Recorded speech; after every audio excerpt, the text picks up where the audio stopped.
Killian Butler is deep for Boise, along with John Hightower. Logan Tyler will kick it away.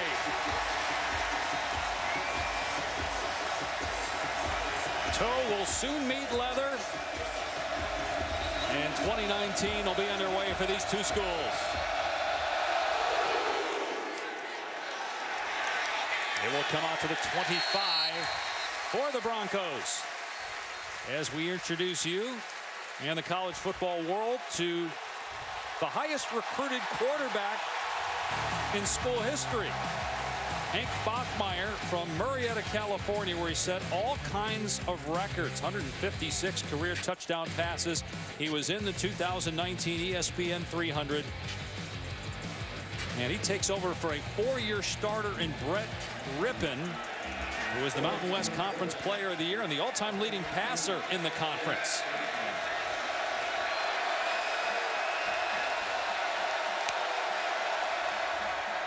And they're going to run it straight ahead, and Robert Mahone with a huge gain of 17 yards to start the game. As you look at Hank Bachmeier's mom, April. Now, Hank's father, Mike, unable to make the trip. First game he's missed since Hank was 6 years old. Mike underwent brain surgery 2 weeks ago. We certainly send our best to him.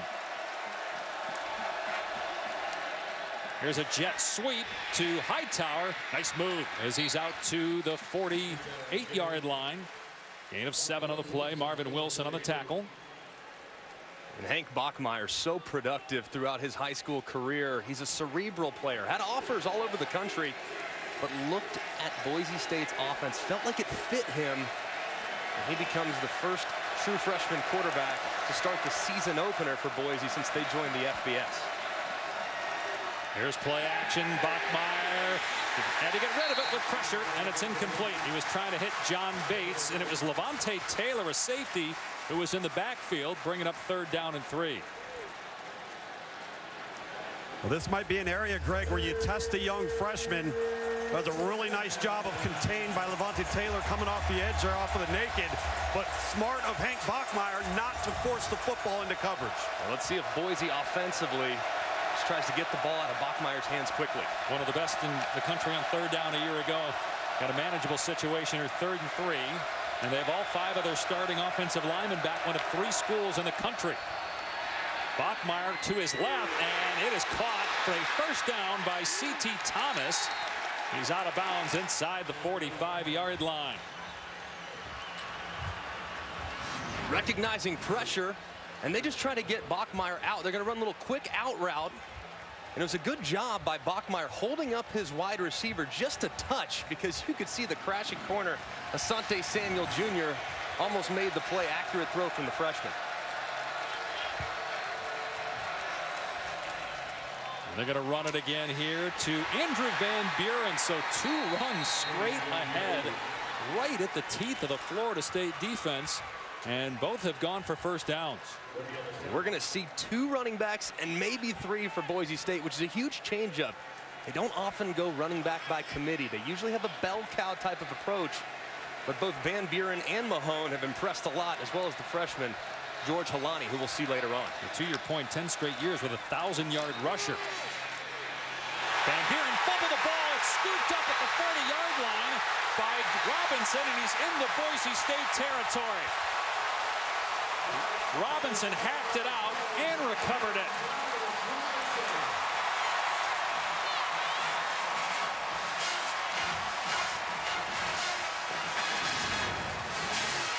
What a textbook hit right here. Right on the football. Nazarildeen. See that left shoulder engage and that ball pop out. Right into the arms of Robinson. Great play by Robinson, too, by catching it, securing it, and creating some positive yardage for himself. Huge play by the Florida State defense early on. And boy, did they need it, guys. Now they were getting gashed. So sophomore quarterback James Blackman, redshirted a year ago, but a starter 2 years ago, and they handed off to Cam Akers on first down. He's planted after a 2-yard gain. 24 career touchdown passes for Blackman, coming out of Glade Central High School in South Bay, Florida. It's his 14th career start. Most of those, again, coming as a true freshman. Did start one game last year, threw for over 400 yards against NC State. They're trying to set up a screen here, and he overthrew Akers, the intended receiver.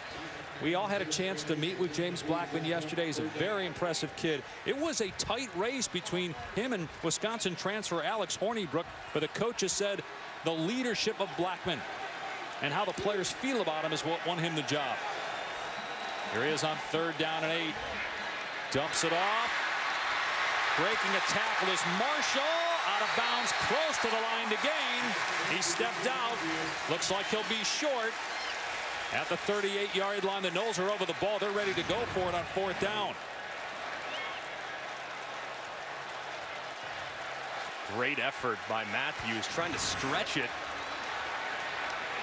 And they hand it off to Akers. First down and more inside the 20-yard line. A house call for Akers. Touchdown, Noles.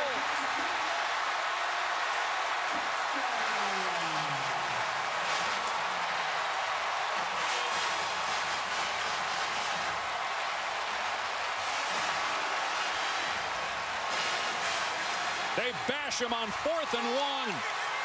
And then Akers breaks free for his 14th career touchdown run.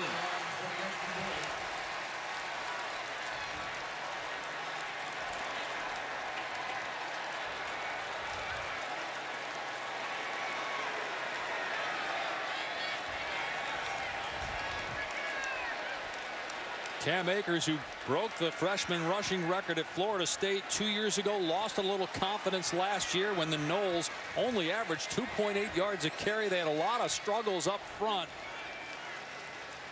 But maybe that'll regain some confidence for the very talented junior from Clinton, Mississippi, Cam Akers. Aguayo makes it 7-0 FSU. An early turnover forced by the Florida State defense leads to Cam Akers right up the middle on 4th and short. One missed tackle and he's out the gate. Not the most graceful celebration, but he has the Seminoles up early here in Tallahassee.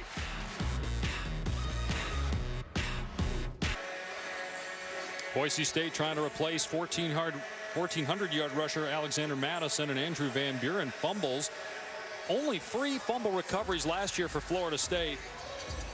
They get one here early on and then pay it off with Cam Akers' touchdown run of 38 yards on 4th down to get the Noles on the board first.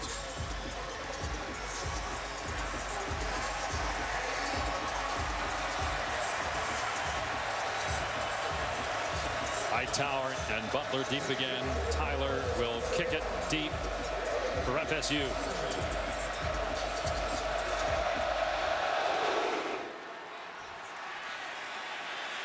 Another touchback.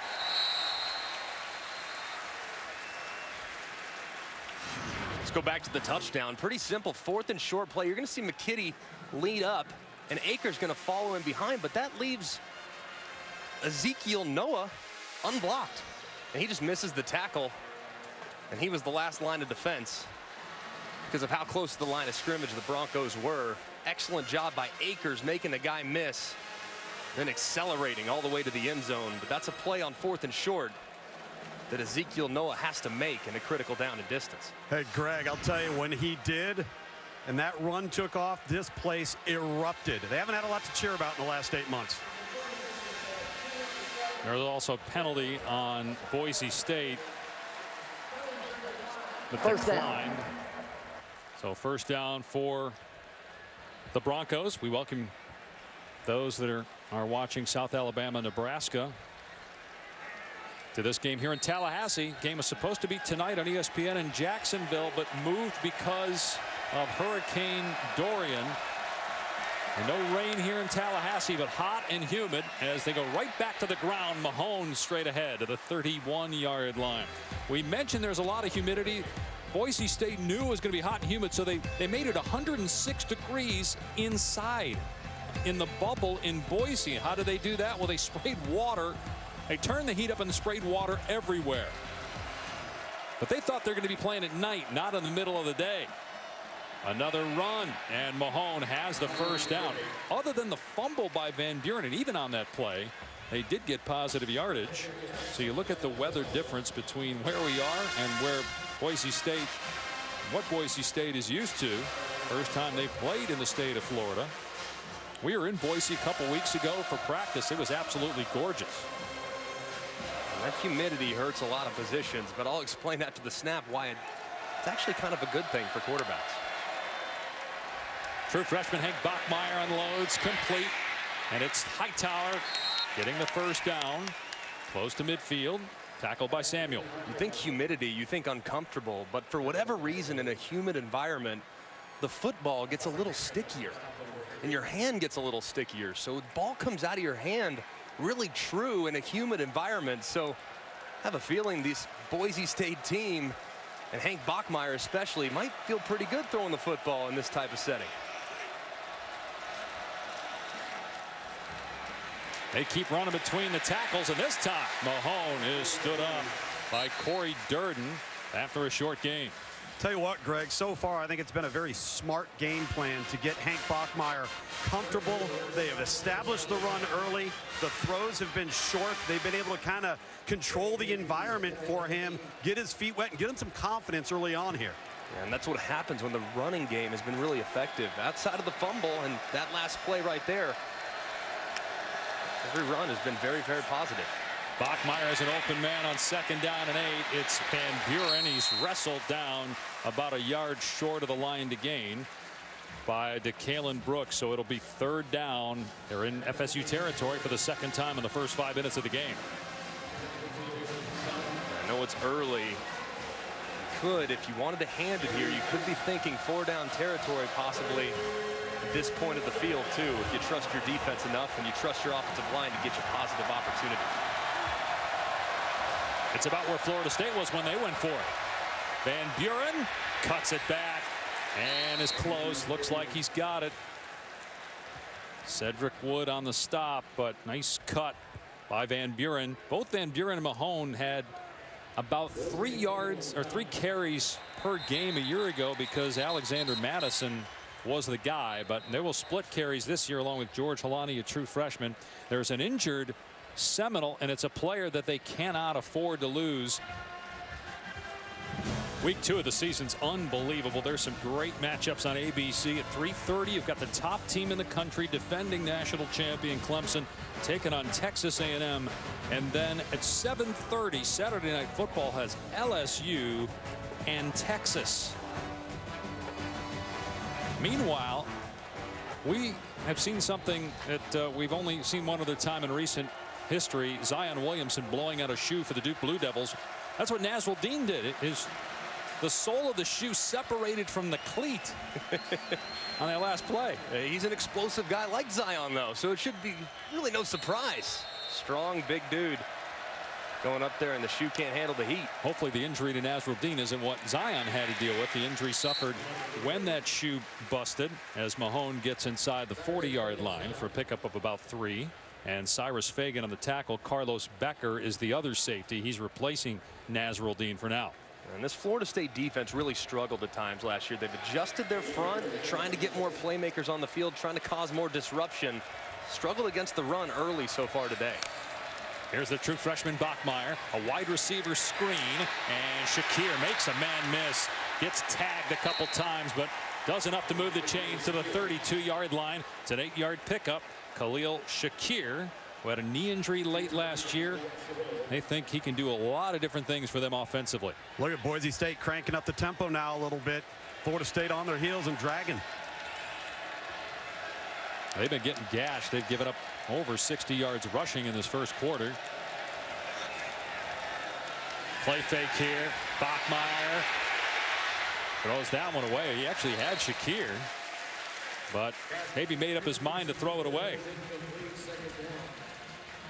He was looking, just couldn't find anything. Really the first downfield shot we've seen from Boise. They get into plus territory, but it's been a very conservative plan so far. Try to take the pressure off Bachmeier, run it on 1st and 2nd down, and then when you do drop back and throw it, nice underneath throws that are high percentage completions to get the freshman some confidence. Here's Mahone one-on-one with a stiff arm inside the 25-yard line, and it's another first down on the ground for Boise State. I like this cut by Mahone. Boom, right off the cut. Nice stiff arm, north and south. Trying to figure out who that bell cow is going to be. I would imagine by midseason, Boise State will have a guy that will probably carry them the rest of the way of the ground. The competition at running back still ongoing between Mahone and Van Buren. 11th play of the drive. It's going to be Van Buren. Now, you were talking during the break about just how good this offensive line is for Boise State. Only Auburn, Iowa State, and Boise State return all 5 of their starting offensive linemen from a year ago. If you look at how they played down the stretch, too, particularly when they got John Ojukwu in there on the right side, been so much better, so much more productive in regards to protecting their quarterback and running the football. Here's Bachmeier on 2nd and 8, going to throw it. Has time down the sideline, overthrown, incomplete. John Bates, the intended receiver. Got a linebacker matched up on him, Amari Gaynor. 3rd and 8 in the red zone. You have points. Don't allow your freshman quarterback to make a mistake. If I'm Zach Hill, the offensive coordinator, I'm thinking something quick. Maybe a screen. Get one of these running backs out in space or try to get it to my slot receiver. Perhaps on a little tunnel screen. So I think Florida State's going to try to mix it up and play some man-to-man. Blitz coming. Bachmeier's leveled, incomplete. Off the fingertips of Hightower. There was pressure in the face of Bachmeier. It is 4th down. They're going to run a little stunt. You're going to see him loop around. And that's who gets the pressure. It's Amari Gaynor. Yeah, Amari Gaynor on a loop. That's a nice pressure, trying to create isolations up front along the offensive line. Then you run an athletic guy up around the middle to get hit on the quarterback. So now we have a walk-on who earned a scholarship late, Eric Sachs, who transferred from a D3 school, Trinity College. 36-yard try for his first Division I field goal. And it's no problem for him. To see in the stands. And then he made the trek several thousand miles with his relatives out here. Boise walked on and got a scholarship late. Boise struggled in the kicking game last year. They were last in net punting, and they were 12 of 20 on field goals, and they're hoping Sachs can turn it around. Here is a touchback. It'll come out to the 25-yard line. That was a rule that changed last year. You can fair catch in the field of play and come out to the 25. Let's compare the schools. Now, keep in mind here, Boise State isn't a big school, yet look at it compared to the Trinity College Bantams. Enrollment of 2,200. You think about that stadium capacity, too. That, to me, I mean, you're talking about, and I would imagine, I've never been to Trinity College, but I would imagine 5,500 is, I'm not sure they're getting that every week, but I can assure you at Boise, throughout the Mountain West, and of course, throughout his journeys down here, even in Tallahassee, he's going to see, in some cases, 50,000, 60,000 plus people on a weekly basis. You played high school football in Texas. How many people you play in front of? 20,000, roughly. Blackman gets rid of it here, and it's Tamarian Terry, and he's got the first down. Terry, their most dangerous receiver, and he might be gone on a simple play to the perimeter. He takes it the distance. 75-yard touchdown.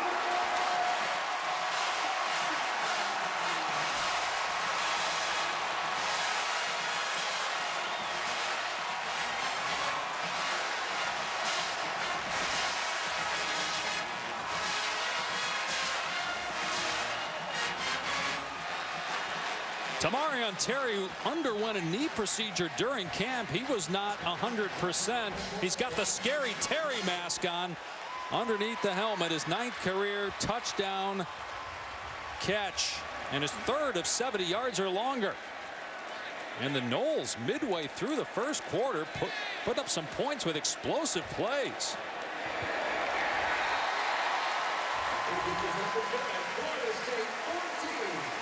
This is what Seminole fans have been begging for, this big-time explosive offense.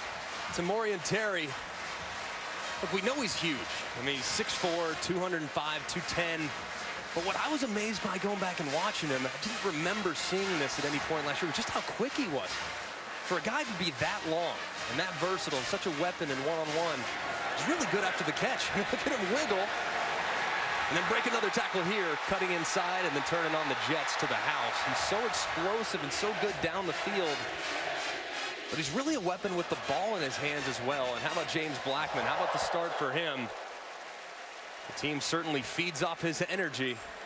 He has plenty of it right now. And Greg, how about that block by tight end Trey McKitty, number 6 on the perimeter? That play does not happen without the perimeter block. And you know, what have we seen in week 0 in the early going of college football so far? Poor tackling. Yeah. And that's what we're seeing right now from Boise State on defense. Trey McKitty might need a little MVP love after the last 2 touchdowns. Yeah. He had the lead block on the run and on the catch and run. So he's doing a good job blocking out there for his teammates. Well, look, we all said that one of the most interesting thing about Florida State this year was how it would be offensively with Kendall Briles calling the plays. So far, so good.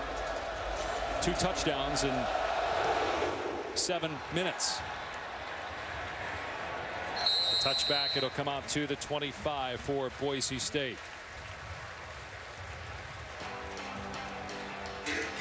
Well, Florida State, as mentioned, struggled a year ago, 5-7. You go back to the last time they had a losing record. Star Wars started filming. The series is wrapping up here in a few months. We just saw the trailer the other day.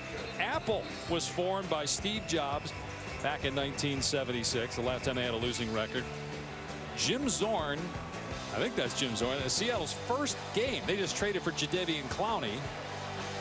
The Eagles released Hotel California. Some people watching don't even know who the Eagles are. They know the Philadelphia Eagles, and that's it. Present company included. Doesn't know who the Eagles are.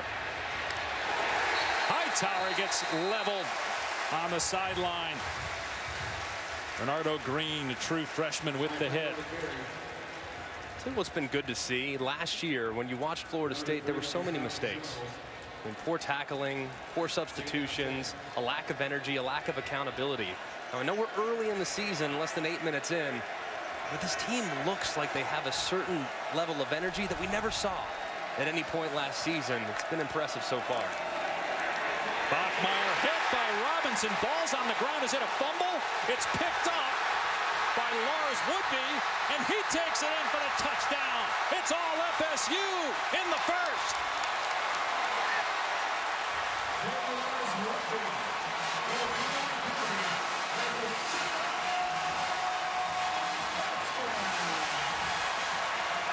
Janaris Robinson had a fumble recovery earlier, a forced fumble here unless the hand started to go forward. Let's see. Yeah, I think that's got a chance to be overturned. The rule on the field was a fumble. That plays under further review. Is the ball knocked out there before the hand starts going forward? We all know the language. It has to be indisputable video evidence beyond all doubt to overturn the ruling on the field. Do you see it there? And remember, it was called, like you said, a touchdown, so they have to have indisputable evidence. It looks like his arm is moving forward, but what I can't tell is, does he have grip of the football as it begins to move forward? Right. Now, I think that looks like an incomplete pass to me. Even though the ball moves a little bit, it looks like it's in his grasp as he starts to throw it forward. It is really close, though, closer than I originally thought. Greg, I think you can definitely see the wrist coming forward, and the ball goes out forward. But can you say for certain that it's clear and obvious that the hand was going forward? I'm not sure you can. You know, you guys were talking about the energy. We were watching Florida State yesterday and walkthrough, and there were some times we were questioning the energy and the execution, but it was just a walkthrough because they look really sharp here in the first quarter. Yeah, playing very hard. Now, sometimes when the replay takes this long, you see the referee, in this case Mike Defee, starting to write down things. That means they're going to change the call. I think when you look at that in slow-mo, Greg, it is indisputable. It looks to me like an incomplete pass. Yeah. I mean, I would call it incomplete. And of course, you never bat 1,000 on these, but we're lucky if we bet 500. I mean. It looks pretty clear to me that that arm was moving forward. The ball was still in his grasp.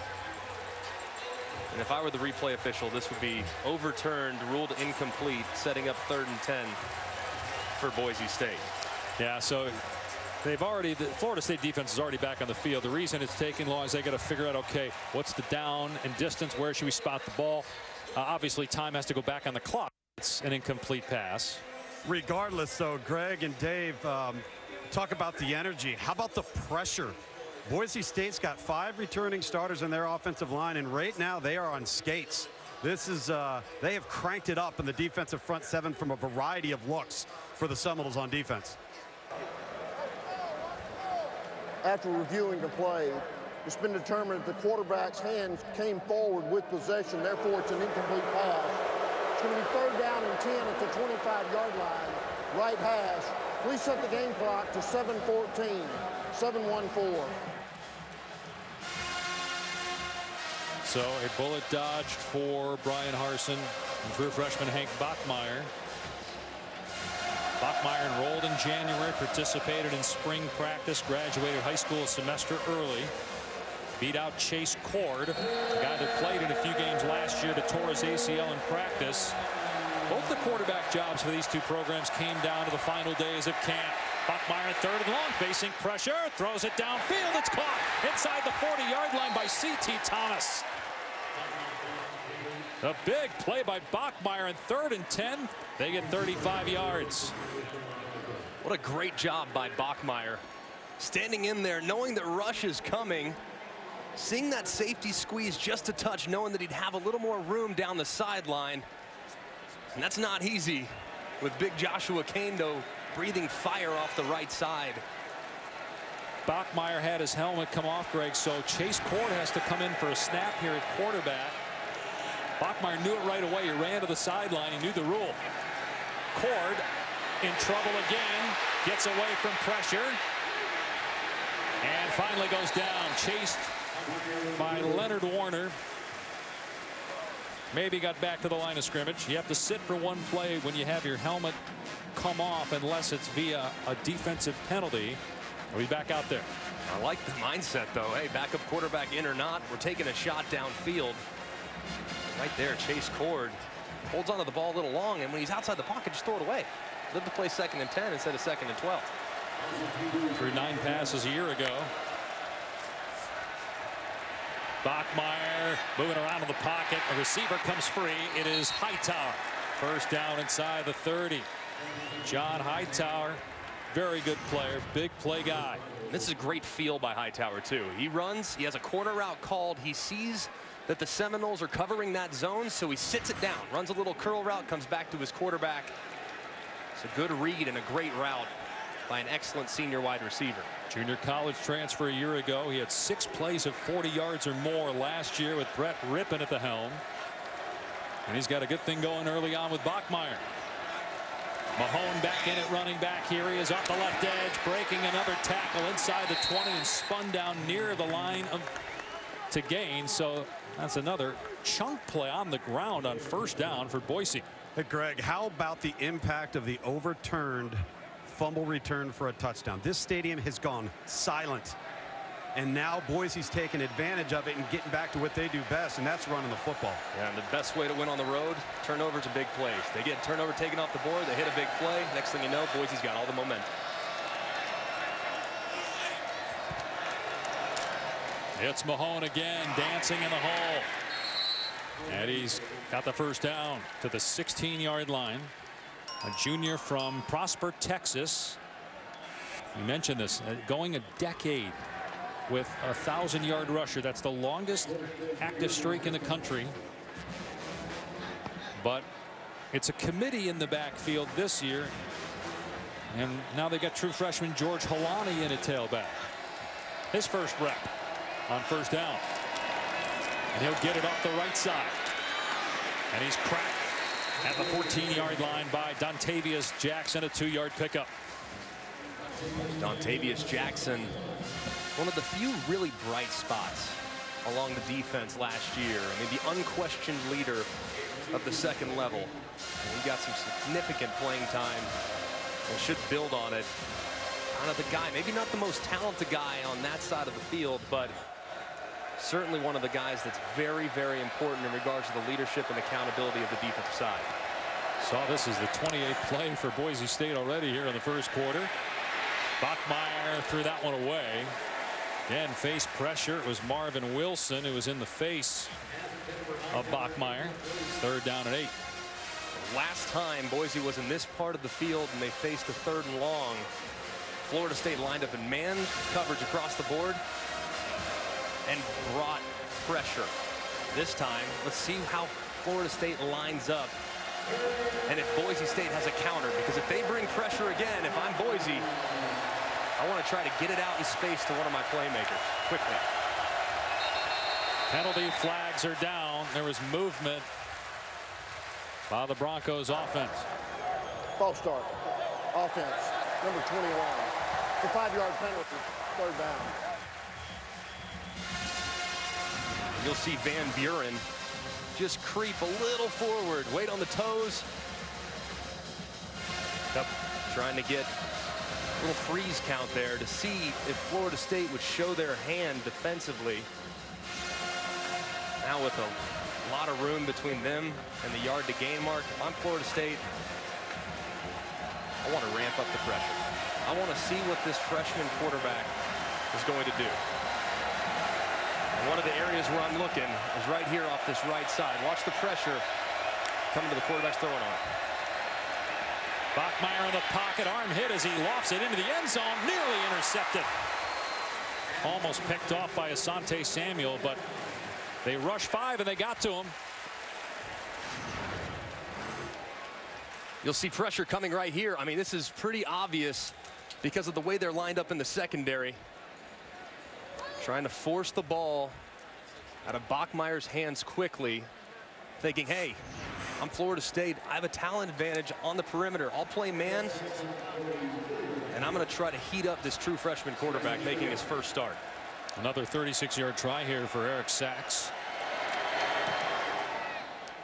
And so far kicking in Tallahassee here at the big stadium, 80,000 seat stadium, not a problem. 14. This season, for every field goal and extra point made by participating universities, All-State will make a contribution to the university's general scholarship fund. Thank you, All-State. Dave Pasch, Greg McElroy, Tom Luganville in Tallahassee. Game was scheduled for tonight in Jacksonville, but moved because of Hurricane Dorian. Earlier start time. But Kendall Briles' offense looks good so far in his first year as the offensive coordinator.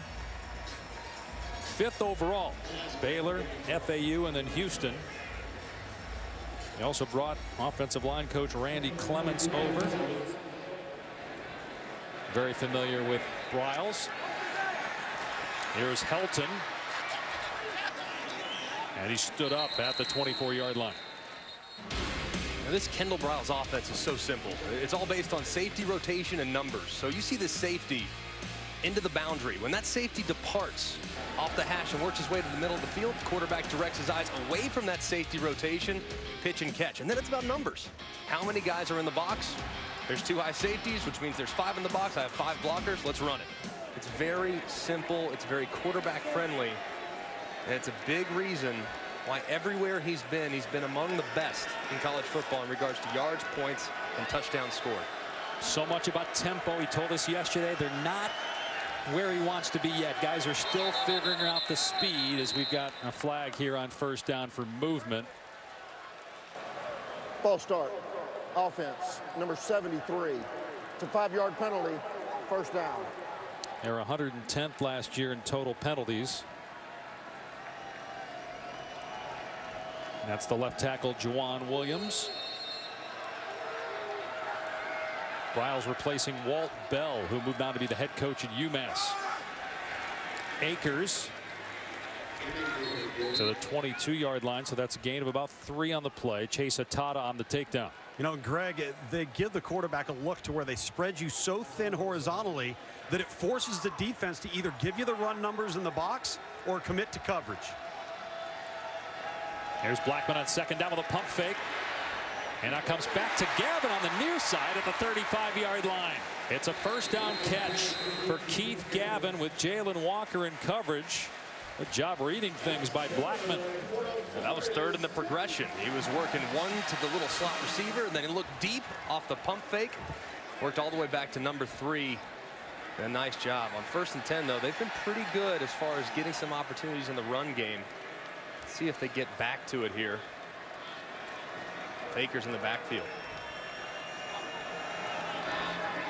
Here comes a reverse. Helton on the pitch with Blackman out there trying to block, and Helton's got the first down. Takes a shot at the end, but he moves it into Boise State territory, a 14-yard play. Florida State just has so much speed. And you look at Boise, I mean, that's a disciplined football team that's not generally going to over pursue, but you have to. You have to be threatened by the speed of Florida State potentially getting to the perimeter. Right here, if I'm Florida State, though, I'm thinking maybe I'll take a shot downfield. Actually took 3 yards off. They say Helton went out of bounds. They're going to throw it to Akers. It's a double pass. Akers downfield. It's caught. Terry takes it to the 20-yard line, but they're going to say that he did not make the catch. Boy, he had it, but it came out at the end. Man, what a cool play. It looked like Blackman was checking it down. Cam Akers, the high school quarterback from Mississippi, throws a pretty decent ball, but Terry can't seem to reel it in. Oh my goodness. The previous play is under further review. And I think what happened is they saw the same thing we saw from this angle. They saw him catch it on the hop. We actually were shielded because of Terry's body. We couldn't see that the ball actually hit the ground. Or are they going to look to see if it was a penalty also on the pass to Akers, Greg? That's where I think they're going to look at. Are they going to look at whether or not James Blackman, when throwing it to Akers to the right, was it in fact a backwards pass? Because that was such an unusual design. Usually on a double throw, it's very quick. Hey, you throw a little quick pass out there, a little screen. It's very clear that it's a backwards pass. In this particular case, it looked as though he was just checking it down. And it was pretty flat. It was very close. I thought it looked backwards, but it was very, very close. Guys, we were here for the Florida game last year, the end of the season, when Florida State got smoked by the Gators. And just looking at the creativity of the offense is night and day. And we're being told this is what they're looking at. So, again, it shouldn't take long because obviously you see it bounce there. but I think because the official was shielded by the player, just like we were up here, that I understand that catch no catch is that's a hot topic in college football in the NFL, but I mean this just looks pretty clear to me. Well, not only that, guys, and this is an issue with why something like this takes so long. Right. After further review, the ruling on the field is confirmed. And I'm with you, Tom, and I think a lot of people have talked about how do we shorten college football? How do we speed things up? It's simple to me. You don't review every play. You just go to the NFL rule where a lot of stuff is reviewed, but it's reviewed by coaches' challenges or booth reviews on scoring plays or turnovers. But when we're reviewing every play like that, I mean, we wasted, a minute and a half, 2 minutes.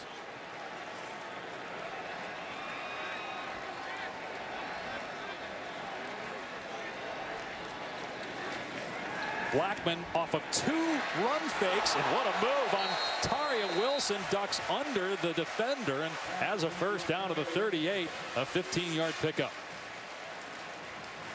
This passing game is really in a nice rhythm right now for Blackman. Easy throws underneath, high percentage completions. Here's Akers again. That looked like a forward pass, and a good job defensively that time to trip him up. No, Greg, it's interesting you say that with James Blackman. I've charted down here. He's had 1 attempt in completion that's been over 10 yards. 1. And so they're just dinking and dunking and taking what the defense gives them. Blackman fakes the run again. Long throw. And Ontario Wilson on the catch. He had 4 grabs all of last year. He's got 2 already today, and it's another FSU first down.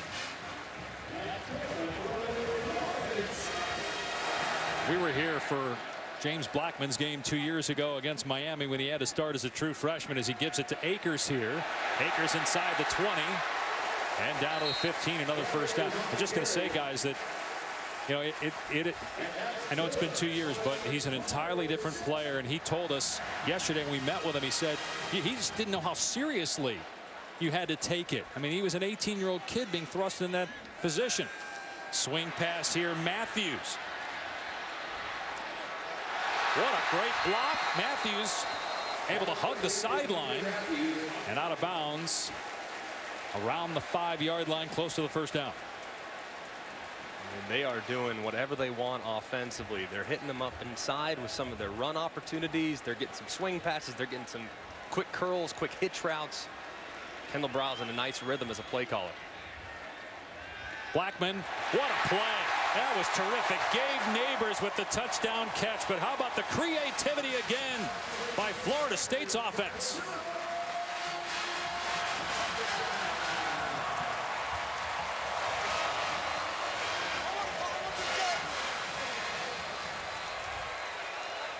They had one of the worst offenses in college football last year. They averaged 22 points per game.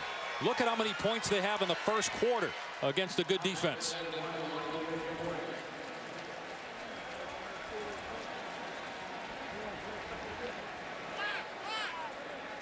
Well, they told us they felt like last year was just a hiccup. Florida State football is back. Maybe it is.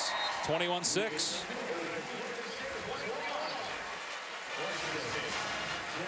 This is just stealing right here offensively. You're going to see him slide out here, but the beauty that opens this up is because of the man coverage that Boise State is in, you're going to get a little rub opportunity, which frees up the intended receiver, and he just waltzes right into the end zone. Nice, easy catch, beautiful design, excellent execution for the Seminoles. And Greg, a little offensive pointer, right? Rubs are legal and picks are illegal. Correct. And you get James Blackman chest bumping his offense coordinator, and you knock him to the ground. I mean, Blackman's tall. Maybe we just couldn't see Kendall in there, but Blackman is every bit of 6'5". He actually looks like a basketball player. He's got that kind of a body. You see how lanky he is. He actually has put on about 15, 20 pounds. He was 7 of 8, 125 yards and 2 touchdowns. But they look like a completely different offense from a year ago. We just threw out that number again. Think about that. It bears repeating. 22 points per game at Florida State. Right. And with they got good 21 talent already. And with an offensive line that throughout the entire season last year and the year before that was a liability. There hasn't been a single moment so far today in which the offensive line hasn't been up to the task. Here's Hightower electing to take it out. And it gets leveled at the 20-yard line. Brendan Gant with a big hit on special teams. The numbers speak for themselves. I mean, 102, 108, 112. I mean, it's night and day. And a lot of it, frankly, Briles is great. Does a great job with quarterbacks. But the reality is, if you continue to put a lot of responsibility on your offensive line shoulders and they're not up to the task, you're going to struggle offensively. And that's exactly what happened last year. So what have they done? They're mixing tempo. They're taking some of the pressure off that group up front. They're putting it in their skill position players' hands where they are still excellent. Bachmeier on the rollout and fires that one behind Butler, the intended receiver. They got pressure again on Bachmeier. It was Leonard Warner in the face of the quarterback. You know, a little credit needs to go to the defense too, and like you said, it's early in the game, less than a quarter into the season, but I've been impressed by the coverage in the back end and the amount of havoc they're trying to create up front with pressures and blitzes. Yeah, a takeaway. They also had one that went for a touchdown called back because of a penalty. There's a flag down here as Mahone is out to about the 23-yard line. You might have a Seminole that was lining up in the neutral zone. It certainly looked that way, at least prior to the snap.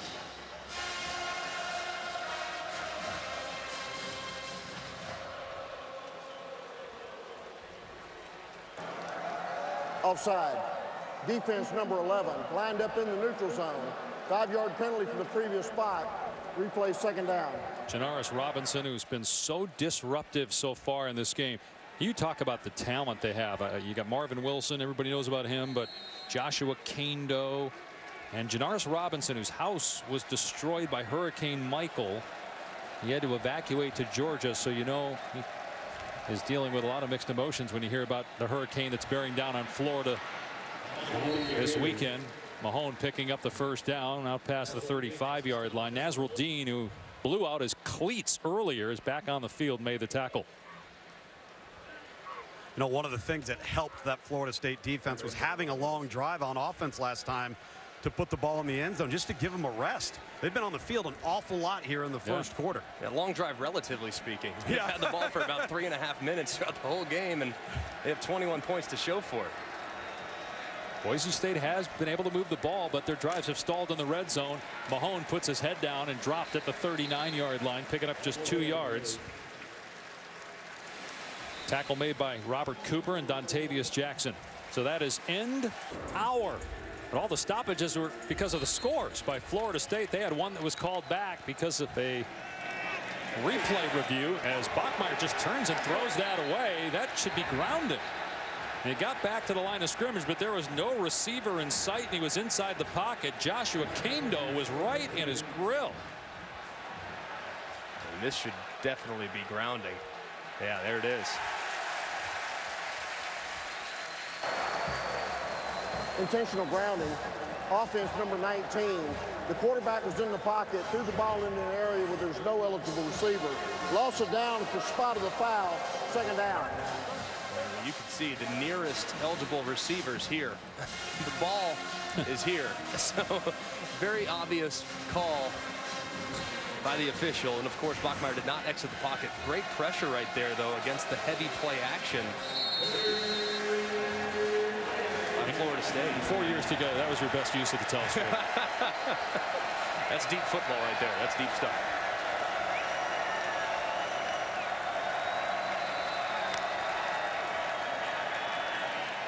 Bachmeier leaving the pocket here and has to tuck it and run and head for the hills.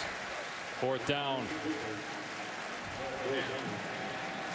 And you have to be impressed with what Florida State's been able to do defensively as far as creating pressure and making the true freshman Bachmeier see some ghosts. I mean, it's really been impressive. I mean, he's gotten hit time and time again. Every time he drops back, looks like he's having to pick himself up off the grass. Got to give a lot of credit to Harlan Barnett and the way they've adjusted this look to try to create more difficulties for the opposing offenses. Velasquez gets off a good one. Matthews signaling, and the fair catch made around the 10-yard line.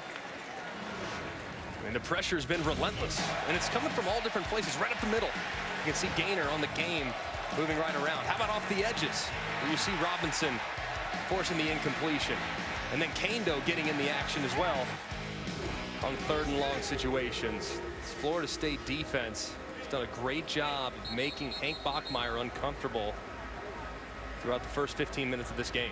I mean, look at the final 5 games last year. 59 given up against Clemson, 47 allowed against NC State, 42 against Notre Dame, 41 against Florida, 6 in the first quarter allowed by Florida State's defense. Just the operation, night and day. Again, we were here for the last time they actually played a game against Florida in the regular season. Here's Blackman off a play fake, and it's a first down catch out past the 25-yard line as Gavin gets his second grab of the day. Just the operation looks so much smoother. Substitutions, execution, it's night and day. Blackman in trouble and throws it away. There are 2 Broncos in the backfield. They haven't been able to get a lot of pressure, and they've done a good job on Curtis Weaver. He's got 20 sacks the last 2 years, but Weaver got some pressure that time on Blackman. Lugs, they're mixing looks. Yeah. I mean, you think it's a run, you have to commit to the run because Akers has already hit him for a couple big ones, and they're hitting him with the slant right in behind. I mean, it's really been a nice job of mixing looks by Bryles. Leyburn able to break a tackle out past the 35-yard line, and it's gets another first down. We know how good Cam Akers can be, but they feel not equally good about Kalen Layburn, but they think that he's got a chance to be a star. He was injured game 2 a year ago on a kick return, hurt his knee. He also redshirted 2 years ago, so first time they've had an opportunity to really look at him. Sophomore from Virginia Beach. Pass over the middle is a first down. Cameron McDonald, the tight end. You know, both Cam Akers and LeBourne were the ESPN 300 running backs. It's signed in the same class. And as a result, this is a twofold, 1-2 punch, explosive backfield now with still pretty young players. Blackman, pump fake, looking downtown, taking a shot. It's caught inside the 5. Warren Thompson on the grab, down to the 2-yard line. Just a beautiful job on the double post. They fake the throw over the middle to draw the safety, which gives you one-on-one on the outside to Thompson. And he wins against the 5'9" Avery Williams on a post route, and a great throw by Blackman. So on 1st and goal from the 2, Layburn gets the call and maybe lost a yard of the play. Good penetration. Ezekiel Noah in there along with Weaver for Boise State. It's been really impressive to see the athleticism for Florida State to this point come to the forefront.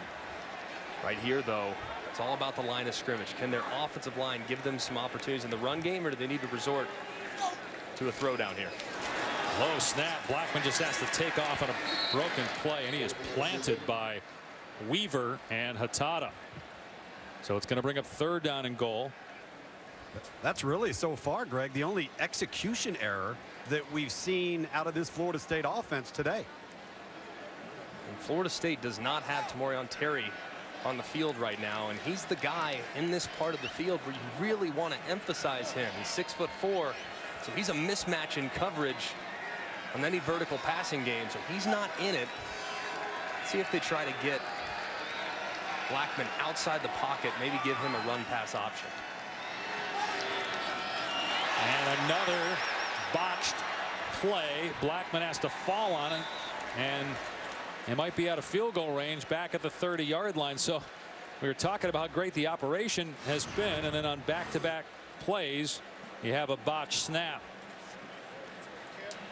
And we were watching walkthrough yesterday, and for whatever reason, the red zone, the operation wasn't as sharp. So need to clean up that area of the field, of course. Got to get on the same page. A couple of errant snaps there. It's the communication, naturally, that appears to be a problem between Blackman and the center, Johnson. That's really the first time, though, that Florida State in this game has looked like what we saw a year ago. Here's Ricky Aguayo, struggled from this distance, 4 of 8, 40 to 49 yards a year ago.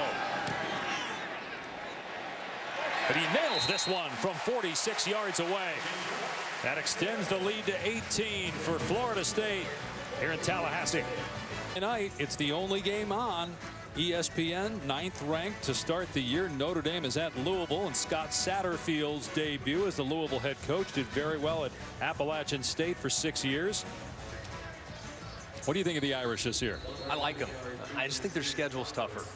And last year, there was no road trip to Georgia in the schedule. There was no road trip to Stanford. I mean, they did have obviously a huge game at home against Michigan week 1, but now they have to go to Ann Arbor. So I expect them to be quite close to what they were last year as far as personnel. I'm just not sure that their record's going to be reflective of the improvement they might make. So not a playoff team. I think they're 10-2. It will come out to the 25 for Boise State. And we'll see how Brian Harsin handles this with his true freshman quarterback.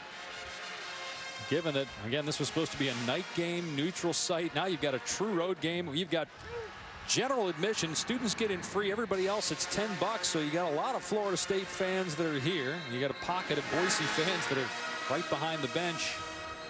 But how will the true freshman Hank Bachmeier handle this now? I think they need to figure out a way to create some confusion defensively. Right now, Florida State is able to pin their ears back and just come right after the quarterback. So they got to change some tempo. They got to get some balls out of Hank Bachmeier's hands quickly and keep it in manageable down and distance. They've had success running the ball. Mahone trying to find a hole. And a good hit by Nasruddin in the hole at the 27-yard line. So just a couple. Marvin Wilson on the stop as well. We talked to Marvin yesterday. One of the things Florida State coaches have been talking about is how the culture is changing with leadership from the players, guys being more vocal. We asked Marvin Wilson, well, are guys listening to you now? He said, well, look at me. You'd listen if I spoke, wouldn't you? Yes, sir. Yes, I said. Absolutely, Marvin. Whatever you say, buddy. We saluted, shook hands, and walked away. Bachmeier gets crushed by Wilson, but what a pass. It's caught for a first down. There's a penalty flag in the backfield. C.T. Thomas made the catch. Now there again, if the penalty is on Florida State, Bachmeier does not have to leave the game even though his helmet came off. He doesn't know that though, because he's over on the sideline right now, and you are going to get a shot to the head. Now you talk about a freshman, a junior, a senior. Where do you see this? Personal foul, roughing the passer, defense number 21. High hit to the quarterback. A 15-yard penalty be added to the end of the run. Automatic first down. So they call roughing the passer. Did you guys see any reason for that to be targeting as well? It didn't, because targeting has adjusted this year. Is there an indicator? Which means, is there an attack with the forcible contact via a launch or a thrust? And it looks like right here, Wilson comes in, hits him, but he doesn't lower his head. He doesn't launch towards the head or neck area. Of course, Bachmeier is defenseless, but no, I did not see targeting. So it's a good job of applying the new addendum to the targeting rule. As mentioned, Bachmeier can stay in the game. They run Mahone. Lowers the shoulder and crosses the 40-yard line. Grabbed by Lars Woodby. Tell you, Greg, you got to respect how the freshman hung in there, though, because it's so easy for your eyes to come down, right? Oh, man. And he's downfield. He's seeing what's downfield and throws a strike with some chin music. I'll tell you what, he hasn't flinched. No, he hasn't. We just talked about being scared of Marvin Wilson. I'm 31 years old. I'm scared to death of Marvin Wilson. He's a big dude. And I tell you what, Bachmeier hung in there and delivered a strike over the middle. Pressure off the edge. Bachmeier's pass high, and it's picked off at the 30-yard line. Intercepted by Isaiah Bolden. Hank Bachmeier's mom, April, looking on as his son turns it over. Her son turns it over with 9:04 to go. Second takeaway by the Knoll defense. All right, watch on the edge and look at the eyes. All right, look at how his eyes never come off the quarterback. He sees it all the way. That's called palms coverage, where he is always looking, and if there's an underneath route that's run, an out route into his zone, he leaves his receiver in his post, and he goes up and he makes the play on the widely thrown out route. Excellent job defensively of reading out of coverage and making a play on the football. Florida Baited him into it, too. Yeah, that was an excellent job. And that's advanced. I mean, that's really, really hard for a quarterback to see that adjustment by a defensive back that late in his drop and in his process. Just a great, great play for Florida State. They could really put this thing out of reach now if they can march down the field and score. Mike Defee, the referee, having a conversation with Willie Taggart. Let's give Willie Taggart some credit. I know we've been talking a lot about Kendall Briles, but he was hired by Taggart. Willie took a lot of heat last year for a 5-7 season. Cam Akers up the middle to the 37-yard line. To me, though, Dave and Greg, it's how it's looked. It hasn't been sloppy. It hasn't been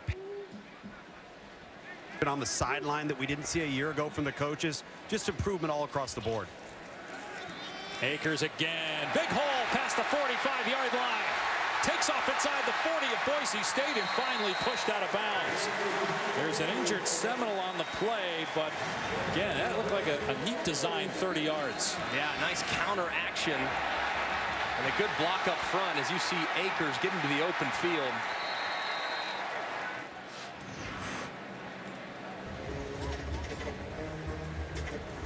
(24-6) Florida State. Left guard Brady Scott injured, taken off. He's in the tent. We'll see who they replace him with. Right now that offensive line looks good. entire offense does as well. Yeah, and they've neutralized Boise State's best defensive player. That's Curtis Weaver. He's got 20.5 sacks in the last 2 years.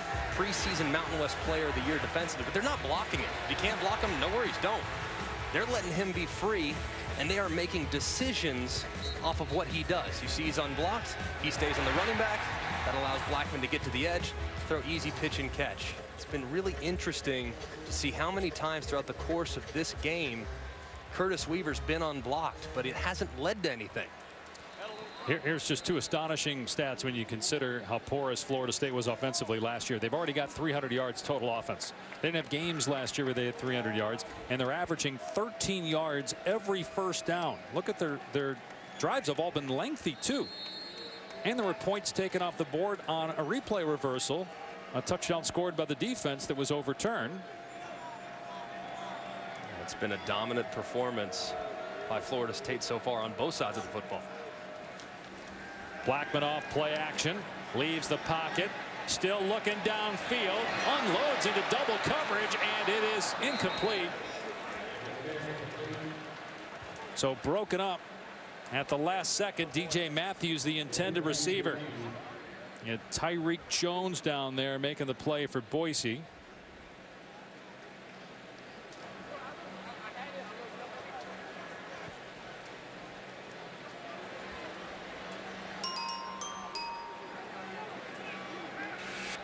Don't forget Oregon Auburn ABC tonight. Akers straight ahead.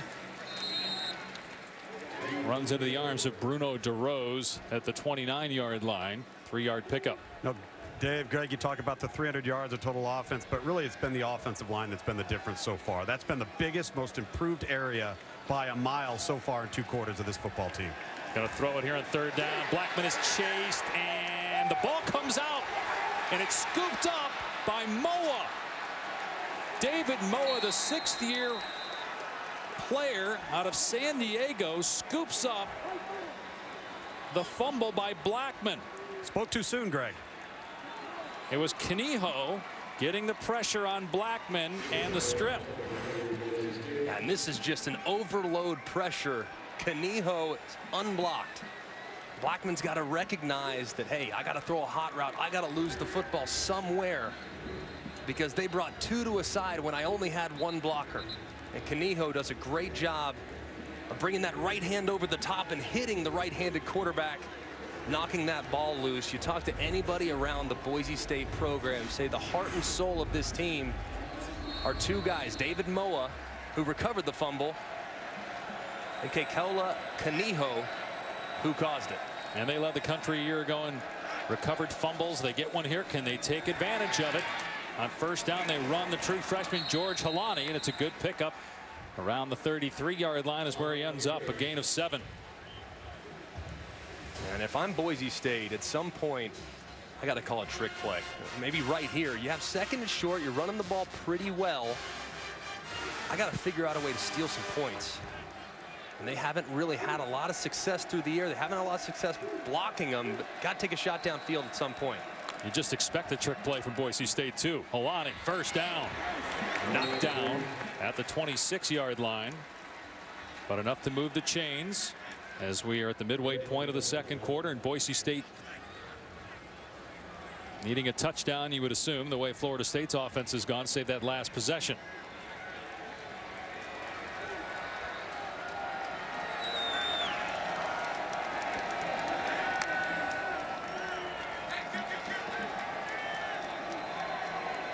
First down at the 27 of FSU.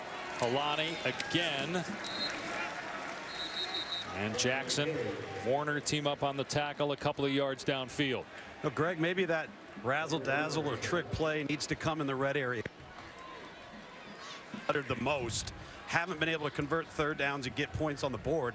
This might be the region if they get a little bit closer. I think it's coming. At some point or another, Boise will run a trick play, just a matter of when. It's 2nd and 8 here. It's play action. Bachmeier going to throw it back here to Halani, and he as a blocker out there, but a beautiful move. Helani with a great cut at the 10, and you see why they are so high on this true freshman out of Bellflower, California. George Helani takes it to the 4-yard line for 21 yards. But how about the block by Shakir, number 2? Watch, you'll see him right out in front, and he is just driving all the way to the end zone. Look, lock up, go. Run your feet, and he blocks his guy almost all the way to the end zone. And you can see Helani almost scores as a result of the effort by Khalil Shakir. Excellent job by the sophomore wide receiver that plays out of the slot.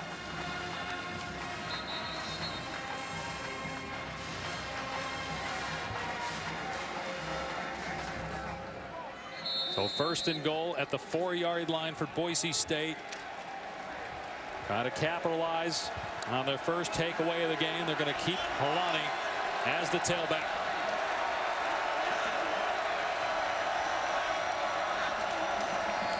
They'll give it to him. Goes high up in the air and only picks up a yard on the play. Corey Durden there for Florida State.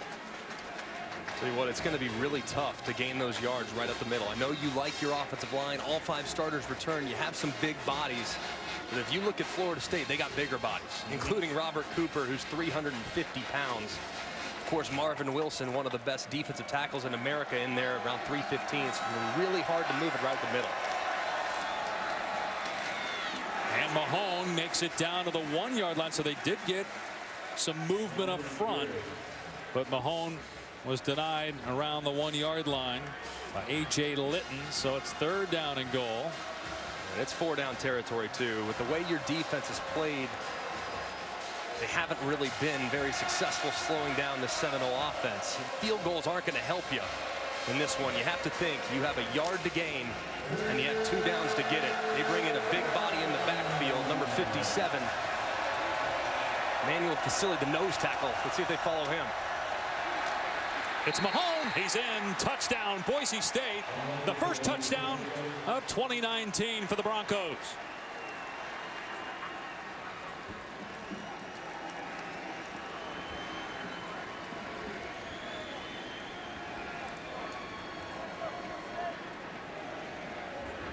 So Mahone nearing 100 rushing yards already in this game. Boise State, you knew they're just too good of a team to go away, and it was the terrific play by one of their leaders, Kaniho, getting the strip, the recovery by Moa, and then Boise State able to take advantage and get a touchdown. Trying to replace an excellent running back is never easy, but Mahone is doing his part. He finds the end zone as Hank Bachmeier looking in on his first start with relief. Boise State, Brian Harson's team needed to make something happen and did on defense with a takeaway. They get 7 points out of it with 4:34 to go till halftime. Fair caught by Helton. It'll come out to the 25. So Brian Harsin, born and raised in Boise, and he played quarterback there 1995, 99, Dirk Cutter. Then he was the tight end coach 2002 to 2005. Then Chris Peterson took over for Dan Hawkins, and Harsin was the offensive coordinator. Got the head coaching job after 1 year at Arkansas State as the head coach. Now in his 6th season. Great to meet with him. We were out in Boise a couple weeks ago. And this personality and the way he views the program, very similar to Chris Peterson. Just very impressed with the culture that's been built there. And obviously, Dan Hawkins, Chris Peterson, of course, Brian Harsin, they deserve so much credit for creating that culture and sustaining it. Here's Terry on the catch, and nice job. Make that turn and get to the sideline of the 42-yard line for 17 yards. No, they still flew into Jacksonville, guys, and got their practice, got called yesterday because of lightning, then moved into a basketball gym, and there was a Boise blue cover over the wood. They figured, hey, it's an omen. That's cool. Blackman with a pump fake, taking a shot deep. He's got Helton, and Helton's got the ball, and he's got a touchdown.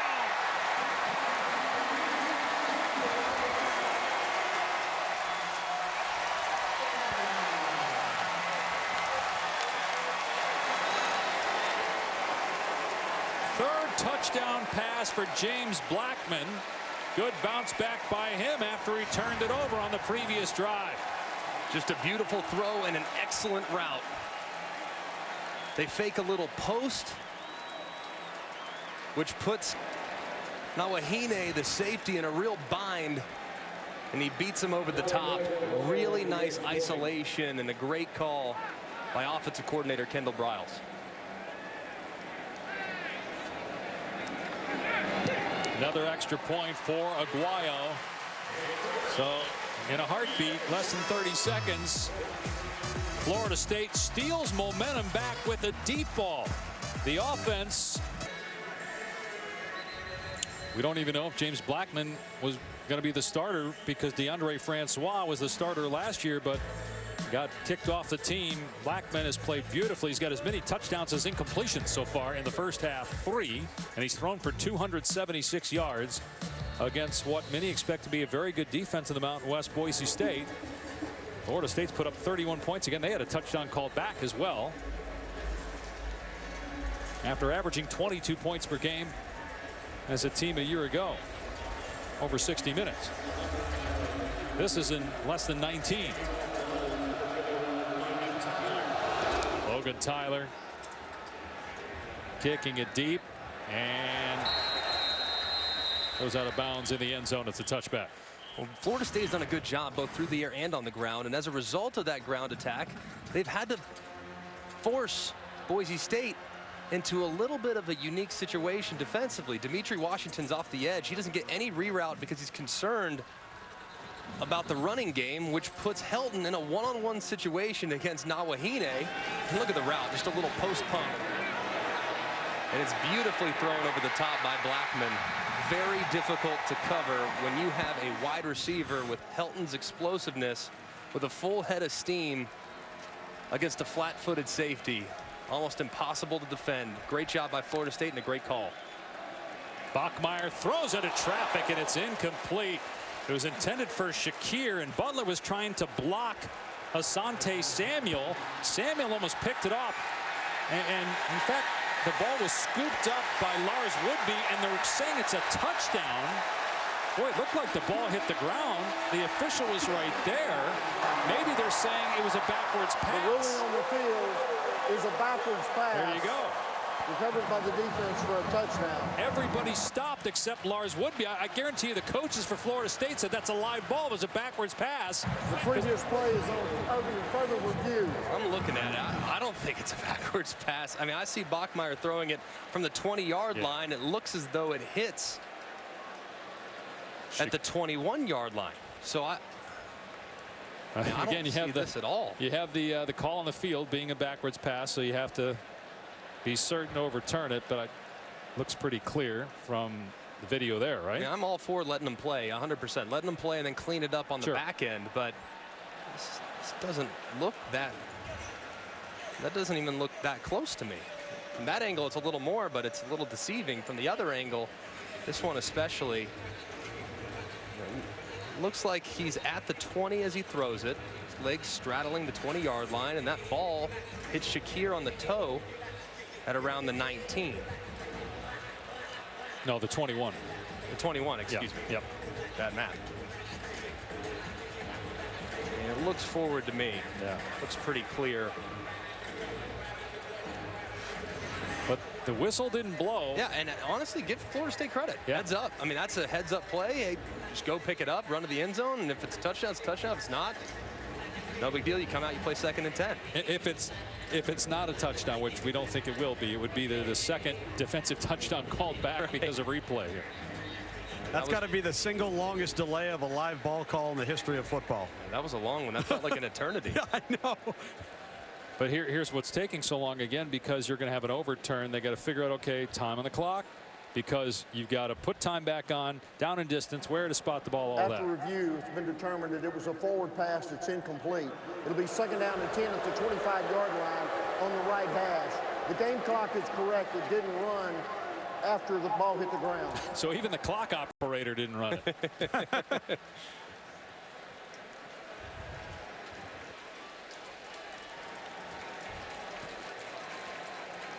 And honestly, that's one, the officials, though, I'm okay they let it go.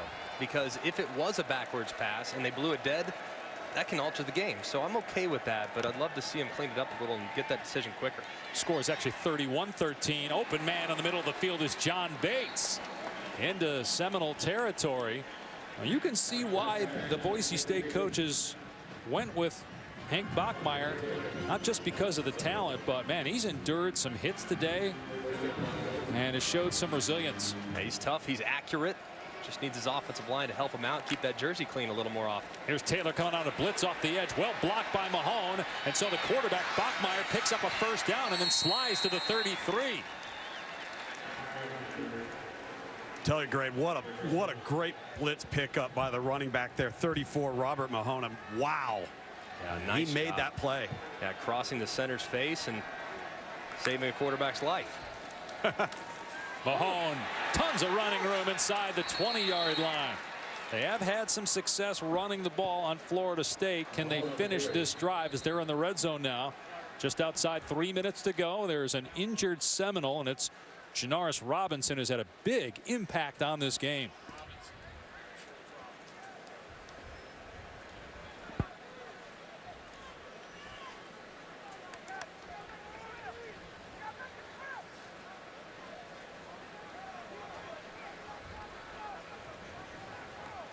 So 31-13 the score. Dave Pasch, Greg McElroy, Tom Luganville down on the field. Are you as surprised as I am, not just with Florida State, but the fact they're doing this against Boise State, which is well respected, a 10-win team a year ago, and a lot of people expect to be a Mountain West contender this year. Yeah, I can't tell you how impressive these first 27 minutes have been by the Seminoles, both on offense and on defense. Now, hey, you don't expect Boise State to go away, and Florida State has had some self-imposed mistakes.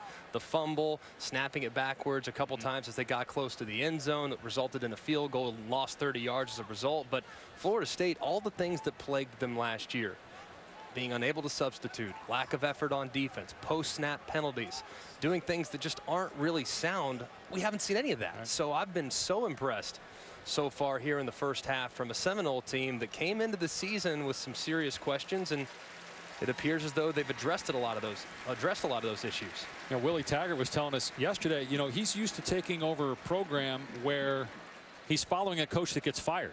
Yeah.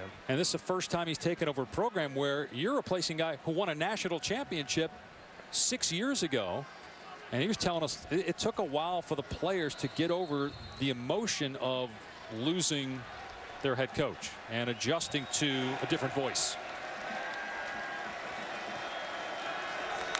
First down for Boise State at the 20-yard line. Bachmeier over the middle. It's high, and he had him. Incomplete. C.T. Thomas was open.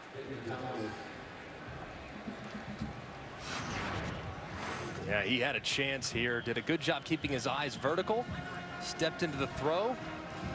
Just going to bring those sights down just a touch. It's a good decision. Correct place to go with the football. Beautiful route, by the way, by C.T. Thomas. Slipping inside the defender, giving his quarterback a chance. Just got to bring that accuracy down just a touch. They go empty here. Bachmeier to the end zone. Again overshot his man. Didn't even give Octavius Evans a chance, throwing that one out the back of the end zone. 3rd down and 10. More pressure coming in on Bachmeier there too. As he took a hit right as he was getting ready to throw. Man. That was Kando, who's 6'7", 260.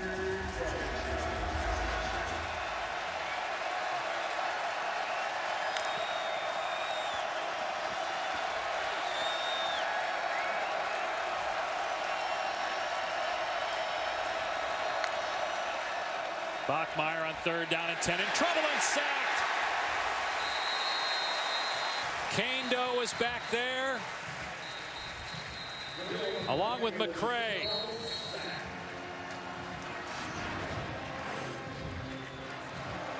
All right, just a nice job here, running a little loop.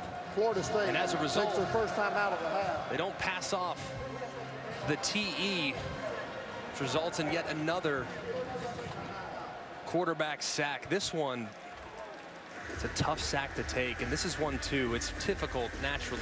It's 3rd and 10. You're looking for a player downfield, but when you're on the cusp of field goal range. You can't take a sack in this part of the field because it only makes it 4 yards more difficult for your kicker. You have to figure out a way, regardless of the situation, to throw it out of bounds or try to throw it at someone's feet. Something that Hank Bachmeier will learn, though, as he progresses throughout the course of what should be an excellent career. You got a former walk-on who had been kicking at Trinity College in Hartford and just earned a scholarship recently in camp. He's 2 for 2 today, but those were about 5 yards closer. 41-yard attempt for sacks.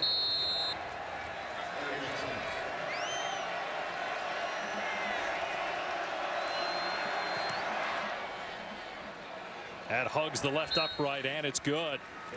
3 for 3 for Eric Sachs. ACC football is here. Go to ACCN.com to check for providers in your area for the ACC network. If you don't see yours listed, contact them to demand they carry the ACC network. We were hanging out the other night watching ACC network as Clemson opened defense of its championship in impressive fashion against Georgia Tech. One guy that struggled in that game is Trevor Lawrence, their quarterback. Yeah, he didn't struggle, but he made some mistakes. No, he didn't look anything like the guy we saw at the end of the year. Disappointing performance from him. But how about Travis Etienne and the performance that he had? That kid, we talked so much throughout the offseason about Trevor Lawrence and how great he is and how he's the Heisman frontrunner, all these things, that we forgot that there's another Heisman contender on that team as well. Right. There's a guy that was in the hunt for the Heisman there in the first 8 or 9 weeks of the season. That's Travis Etienne, who certainly reminded everybody just how capable he is with a 200-plus yard performance. Wonder if it's going to be another year like last year where you have an idea who's going to win the Heisman, and then somebody that really wasn't on the radar because nobody knew Kyler Murray was going to be that good end up winning it in the end. Is that guy out there in 2019? Velasquez kicking it off here. This will be a touchback and come to the 25-yard line. So we mentioned Clemson beating Georgia Tech over on ABC later today. Alabama takes on Duke. I want to ask you about them in a second. Georgia at Vanderbilt. That's on ESPN tonight. That's replacing our game, which was scheduled to be in Jacksonville on ESPN tonight. Oklahoma, Houston, ABC tomorrow night. Ohio State taking care of FAU so far. Florida beat Miami in week 0 last week. Notre Dame, Louisville on ESPN Monday night. Alabama with the loss to Moses. The defense last year exposed against Clemson. They also had some games during the regular season where you thought, okay, they're not as good as normal. How impactful is that loss? Well, it's a big one. He's their signal caller, but they're very talented. They're just young at the second level with 2 true freshmen. They'll be starting on the interior. Here's Wilson on the perimeter, gets about a yard. What I'm really interested in is to see Georgia tonight. I mean, they bring everybody back. They talked about doing more this offseason. Seeing Georgia against Vandy is one that I'm really looking forward to. Great defensive play as the catch was made by Thompson, but Jalen Walker was right there, read that beautifully. It's 3rd and long. A nice job by Walker going up and beating Helton to the point, making a nice physical tackle. Boise State trying to get the ball back as Blackman is sacked. Sonatane Louis makes the play and forces Florida State to punt. How about Louis just finding a way to kind of just beat through the left guard and making a nice tackle. Just a little swim move. Louis not exactly their go-to guy in regards to pass rush. Tell you what, though, he made that look very smooth. Step up and drop Blackman for a big loss. Nice. He's so low to the ground. Yeah, that was a nice 3-play sequence from Boise, though, Lugs, who really haven't done a whole lot that you'd love to see defensively throughout the first half. Right. They need to get in the locker room. They need to address 2 things: explosive plays and tackling. And, you know, that's been a theme of what we've seen in week 0 and so far in week 1, and that's an area that needs to get shored up for Boise State on the defensive side in the locker room here coming up shortly. It's interesting here. Boise State scores a touchdown there within a possession, even though they've been dominating in this game. Bachmeier's 0 for 6 in the red zone. They have not been able to finish drives. First punt for Florida State, and it's not a good one from Tyler. And it's going to die around the 41-yard line, so ends up okay. 34 yards, but it was only about 26 in the air. So Boise State takes over on the 40, guys, with 2 timeouts left. What's your strategy? I think you run the football. They ran the ball really effectively on the last drive and used some tempo really for the first time. No reason at this point. Obviously, clock stops after every first down. You have 1 minute and 53 seconds. You don't think about taking a timeout until you get to around the 40-second mark. I think you come out, you run your offense. No need to be in high-octane tempo at this point. Plenty of time with a couple timeouts in your pocket. First true freshman to start a season opener for Boise State since they moved to FBS 23 years ago. Bachmeier's pass is high and incomplete. Marvin Wilson got pressured. Butler was the intended receiver. So Bachmeier's been high, guys, the last couple possessions on several throws. I agree with Greg. I think they would have opted to run the football there, which they've done successfully throughout the first half. This is an important series for Florida State on defense because they get the ball offensively coming out of the halftime. They'd love to get it back for their offense with time on the clock too, Tom. See if they can get some points before intermission. See if Boise State takes your guys' advice here and runs it on 2nd down with Mahone. Nope, going to be a pass play. Bachmeier with time to throw. It was high, but it's caught. And let's see if Butler got out of bounds. No, he did not. Clock is running. It's a pickup of about 8. Now you have the option. It's 3rd and short. You can run it or throw it. Clearly, as evidenced by the first couple plays of this drive, they're thinking through the air. But you also have to think with this quick strike ability of this Florida State offense, you certainly don't want to leave any time on the clock and allow James Blackman and company back out on the field. They shift Shakir out of the backfield. And that's where the ball's going. And Shakir has the football, making the catch. The clock will stop to move the chains with 1:09 to go as Boise State is into Florida State territory. And now you start to think about tempo a little bit. Now you start to pick it up. As you recognize about 60 seconds left. Got to have a little urgency. Another pass play. Bachmeier over the middle, and it was dropped by Evans. 2nd and 10. Bachmeier, true freshman from Murrieta, California. He was homeschooled until high school. He's got 3 brothers named Bear, Tiger, and Buck. We already mentioned what family's dealing with. His dad, Mike, underwent brain surgery 2 weeks ago, so he's not here. It's the first game of Hank's he's missed in 14 years. So Mom April is here. Bachmeier. He's got Butler, and let's see, it's gain of about 4. You said, do you stop it with 40 seconds? It's 3rd down. We'll see how they handle it with 2 timeouts left. You just play with urgency. I would hang on to my timeout at this point. I certainly wouldn't be willing to burn one at this point, knowing that you could give a lot of extra time to Florida State if you're stopped. Florida State rushing 4. Bachmeier stumbled a little bit in the pocket. Now throws downfield. Got a man. Thomas on the catch inside the 10. Bachmeier did a heck of a job. A timeout called here. Clock stop anyway just to reset the chains. 24 seconds to go.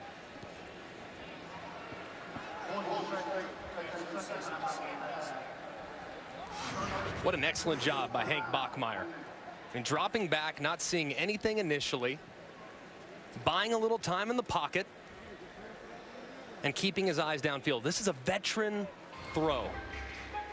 He sees that corner collapse just a little bit, giving him just enough room to get it to Thomas as he scrambled to the left. That was an excellent throw and a great decision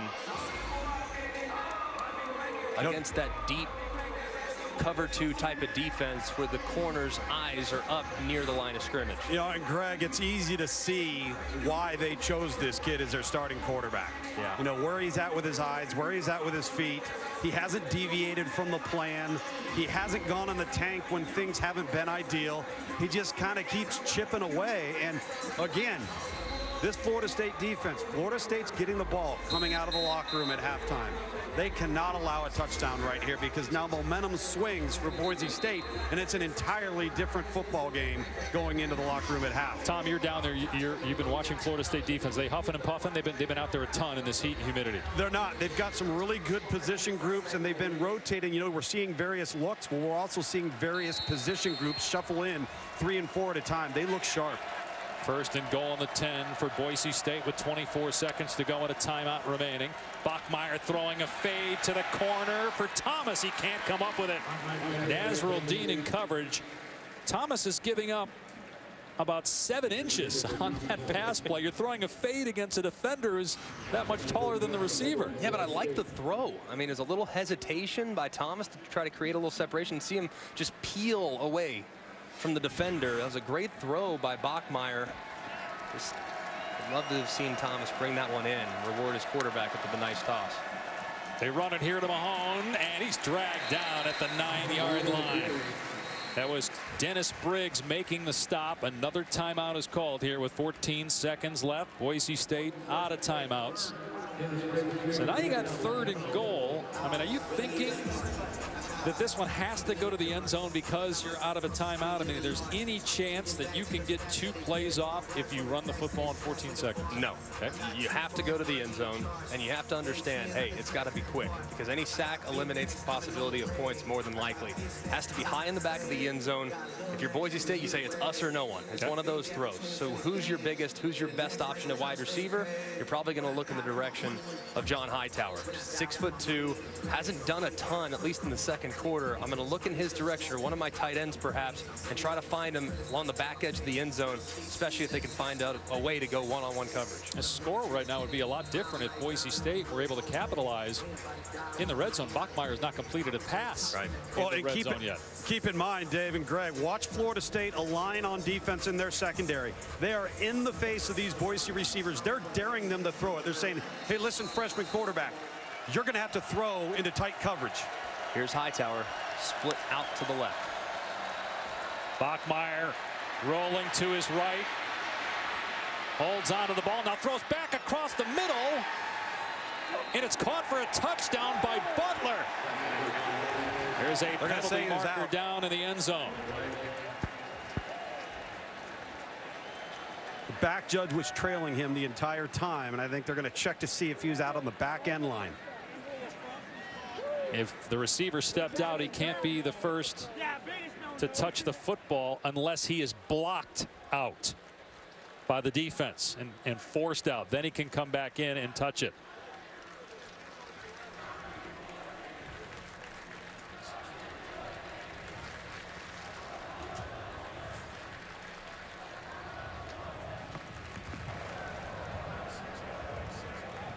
The receiver went out of bounds, number 7, came back in, was the first to touch. This is illegal touching. Therefore, it's a loss of down at the previous spot, 4th down.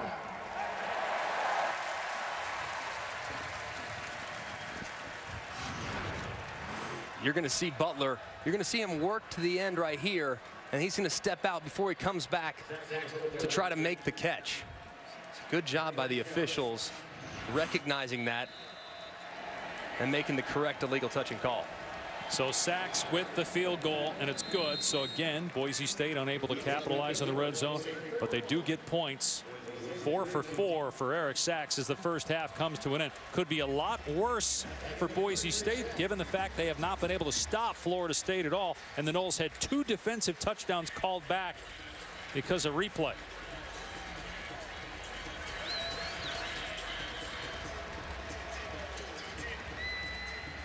I'm sure the coaches for Boise State will talk to see. Hot, humid. James Blackman stretching out after a brilliant first half where he threw 3 touchdown passes. Florida State up 12 on Boise State.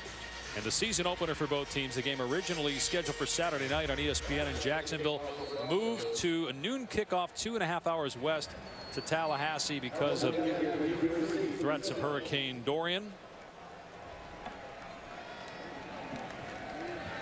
Florida State will start on offense here in the second half, and it will be a touchback and come out to the 25. This Florida State offense has looked excellent in the first half. mostly because of these explosive plays. How about Cam Akers, first drive of the season, breaking through, breaking a tackle, then going the distance. And then Terry wanted in on the action. Made a guy miss, great block on the outside. He goes the distance for a 75-yard touchdown catch and run. And then the double move post pump to Helton out of the slot. Beautiful throw by James Blackman on the vertical. It's been really impressive to watch this Florida State offense work throughout the course of the day. Let's see what Kendall Briles has dialed up for the second half. And on that touchdown by Akers, that was on 4th down. They did not convert on 3rd down that entire first half. You'd have 31 points. Blackman going to run it here. Don't know if there's miscommunication, if that was intended. There's a flag down as well. Blackman scoots out of play close to the line to gain at the 35-yard line.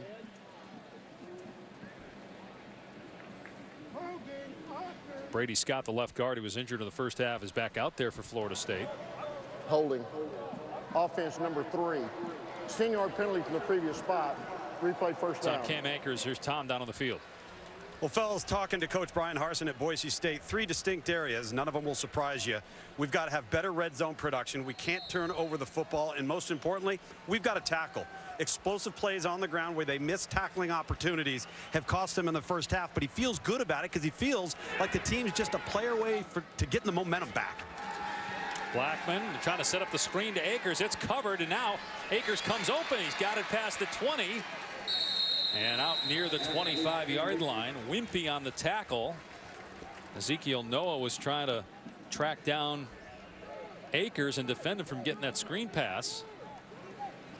That was a good job by Akers. He was covered at first, but kept working and working and finding some space. Greg, that was that 4-pump screen. That was a long screen right there. Excellent job by Akers uncovering them. Now they hand it to Akers. Breaks a tackle. And then finally grabbed and spun down by Wimpy. Curtis Weaver had a chance to get him at the line of scrimmage, but could not. But they're in a manageable 3rd down after being in 1st and 20.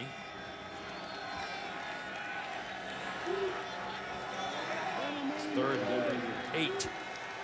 Again, no 3rd down conversions. 0 for 4 in the first half. Blackman hits McKitty, and he stretches out. We'll see. Looks like they're going to mark him short. Probably stepped out before he extended the ball, even though the fans are booing. But Florida State's up to the line as if they're going to go for it on 4th down. It's a good effort from McKitty. Florida State went for it in a very similar circumstance early in the game, and it led to a touchdown. So this time backed up, though, in their own end. Difficult spot on the field to even consider going for it. Yeah, especially when you got a 12-point lead. First drive of the second half. What a much-needed series, though, on defense for Boise State, fellas. See if they can get something out of their return game. Avery Williams, a very good punt returner. Now we've got a stoppage. They may review the spot and where McKitty went out of bounds and where the ball was when he went out of bounds. It looked like he stretched. It was tough to see exactly where he went down. Florida State is taking a timeout to challenge the spot on 4th down. So keep in mind now, this did not come from the booth. Makes it interesting. If the booth didn't signal down, that means they were leaning towards the play standing, but the head coach of Florida State, Willie Taggart, believed otherwise, and it was right in front of him. It was right in front of the Florida State bench. So he takes a timeout to challenge the ruling on the field. Now the question is, where's the ball when he's down? You can see that left arm extend. Just tough to tell exactly where his body was down. And honestly, it looked initially as though McKitty extended the ball before he hit the ground. And I thought it was a first down at initial glance because of the effort. And it really didn't look close, did it? I mean, it looked like he had it and stretched it out well past the 35-yard line. And he's laying on the Boise player. Correct. And the left arm's extended before it looks as though that left hip and left knee are on the ground.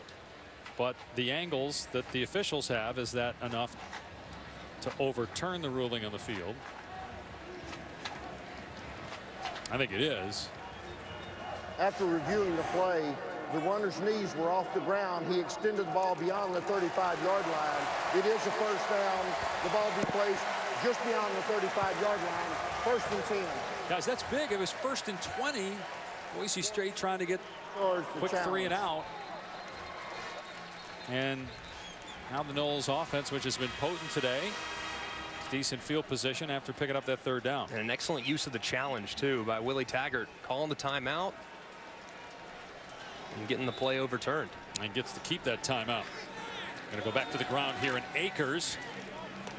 He's grounded after a gain of about 2 by Scale, Igehan, and DeRose.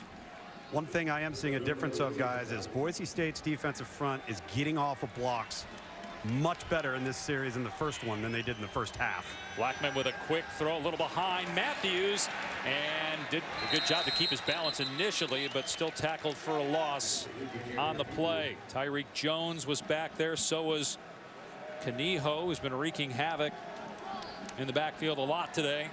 He had the forced fumble in the first half on Blackman. 3rd and 11 now for Florida State. Play action.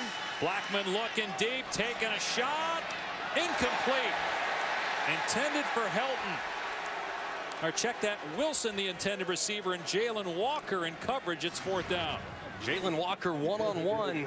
Clearly beat, slightly underthrown. But you see Walker get his head back towards the football, trying to make a play on the ball. There is some contact naturally, but they didn't feel as though it was enough. I think in large part due to the fact that Walker turned around and tried to catch the ball himself. I think it's a good no call. I really do. With you. As you said, smart play by Walker, too. So Tyler to punt. Hasn't been often. Avery Williams, a very good returner, but not going to get a chance here. Great hang time. And it's fair caught around the 23-yard line. So true freshman Hank Bachmeier had a solid first half. We'll see what he does after halftime adjustments in a moment.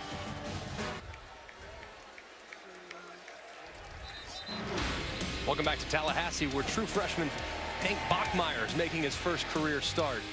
When he's had a clean pocket, he's thrown the ball very accurately. However, that clean pocket hasn't happened very often, but as the half came to a close, started to make some plays, bought a little extra time, moved to his left, and threw a nice strike down the left sideline. He's also used his legs a little bit.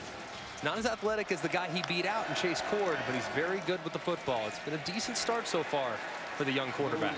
Hands it off to Robert Mahone here, and he is stoned. Joshua Kendo was there first. Or check that, Robinson on the tackle. Gain of a couple.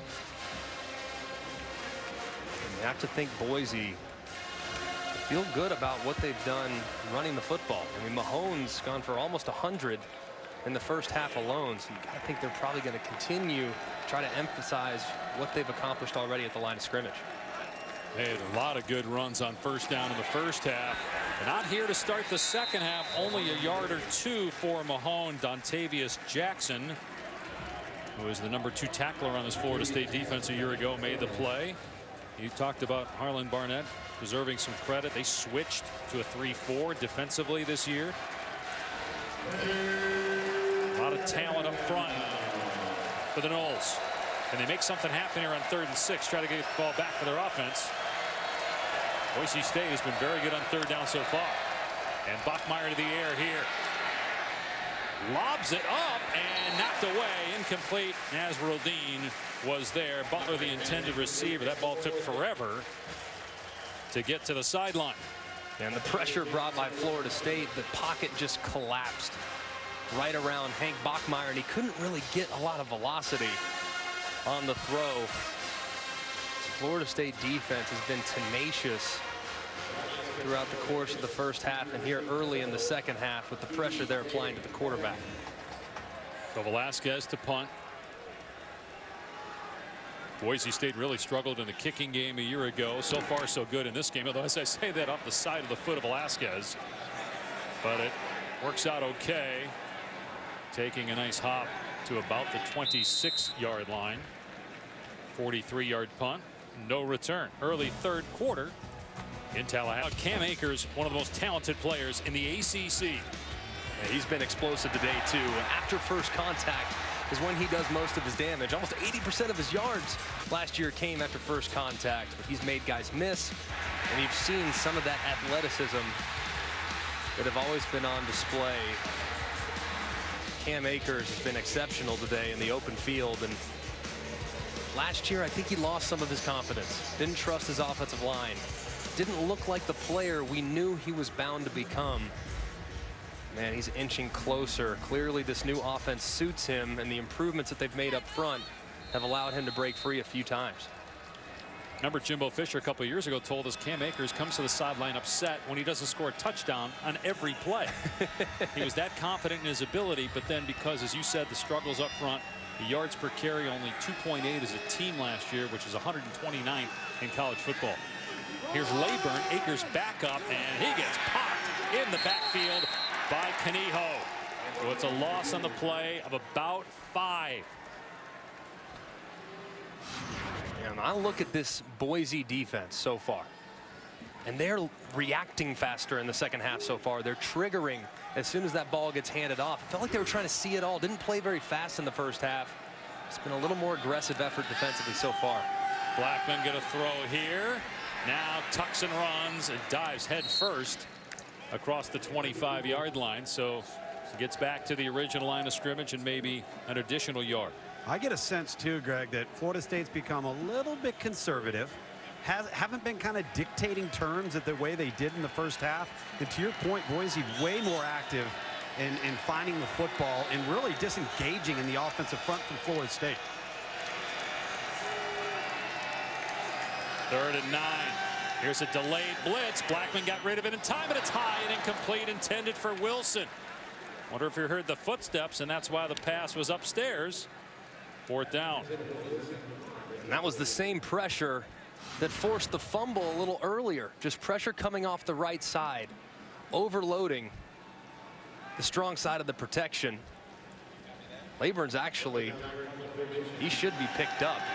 Layburn went wide. Canijo almost absolutely crushed Blackman. It's a good job though by the quarterback, recognizing that hot pressure was coming and getting rid of it.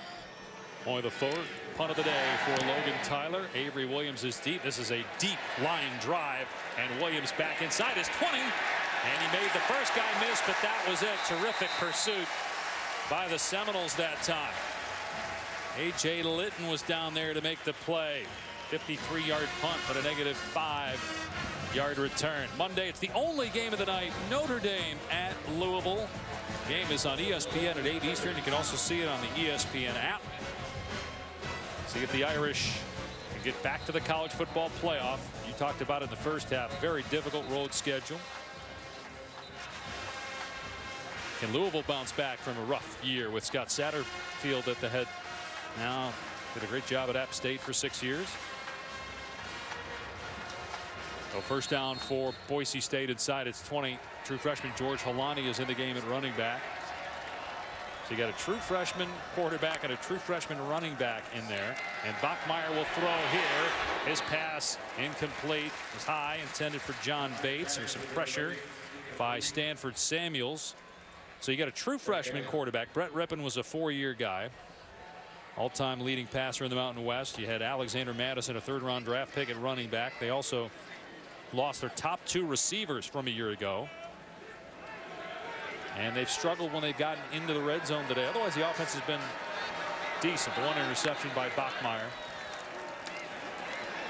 Pass over the middle is caught across the 25-yard line of Shakir.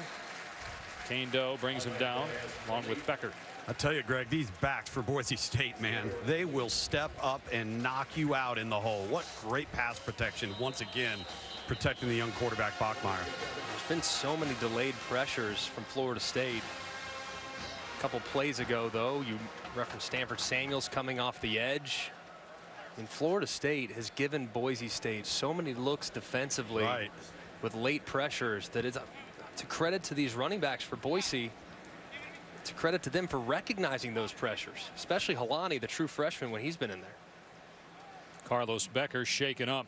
You look at Boise State's schedule, they have to go to BYU, also to Utah State. Jordan Love, who many think is a future NFL first-round draft pick, he struggled with 3 interceptions for Utah State yesterday. They don't play Fresno State in the regular season. But obviously, Boise State every year is a contender to win the Mountain West. Yeah, they're so well coached. Such a culture that's been created there, and they have really good personnel. When we went up and saw them, I was fully expecting to see a Group of 5 school. Maybe a school is slightly smaller, but still had great athletes. It was the opposite. They had big bodies and capable guys along the line of scrimmage, both offensively and defensively. Everybody on the line is 6'4", 300 pounds or bigger. Bachmeier steps up, delivers. First down catch by Butler, and he's taken down at the 40-yard line. 18-yard pickup for Boise State.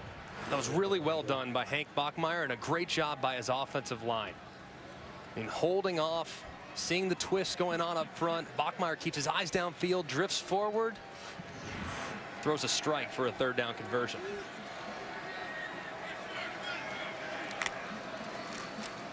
You're going to run Mahone into a wall at the 43. You know, for young quarterbacks, they might be watching this, kids that are high school or want to be quarterbacks growing up. That last play, Greg, is that by Bachmeier, is that innate, the climbing the pocket, or is that coached? No, that's coached. Because natural instinct, as soon as you see that disappearance, I want to take off. I want to go run. Bachmeier, however, poised, moved up in the pocket, kept his eyes downfield, and located the wide open receiver for the first down conversion. Bachmeier on second down. Pulled in by Evans, and he's got the first down and more. Oh, well, look what he did to the defender. He trucked Stanford Samuels and is inside the 40-yard line after a 19-yard pickup. Octavius Evans has been a guy that Boise State coaches have been waiting to see. They thought he could become eventually a #1 wide receiver. You see some of that ability. He's 210 pounds, got banged up early in the season last year, so never really reached his potential, but he's got a lot of talent. They have high hopes for him this season. Here comes a double pass, although the ball is on the ground. That's a free ball, and so it's a loss on the play. It was a fumble. Butler was going to throw it. Instead, he ends up losing a couple yards on the play. It was only a matter of time before a trick play came out. You see Bachmeier. Obviously, Butler getting a little excited, trying to throw it before he actually caught it, but a smart job picking it up and trying to gain back what he lost. Still an unfortunate lost yardage play, though, for a Boise State offense. It was moving it pretty good. Looked like John Bates was going to be open to that. Maybe FSU was late in catching that. Here's 2nd and 13. Bachmeier with a long throw, and that one's dropped by Thomas. Forward pass incomplete. 3rd down and 13. As a quarterback, it's 3rd and 13. Field goal has to be in your mind to a certain extent. So if you don't get it all back, you absolutely can't take a sack. And you have to be thinking, if you get it to within 32, 31-yard line, it might be 4-down territory as well. So be mindful of where you're looking with the football.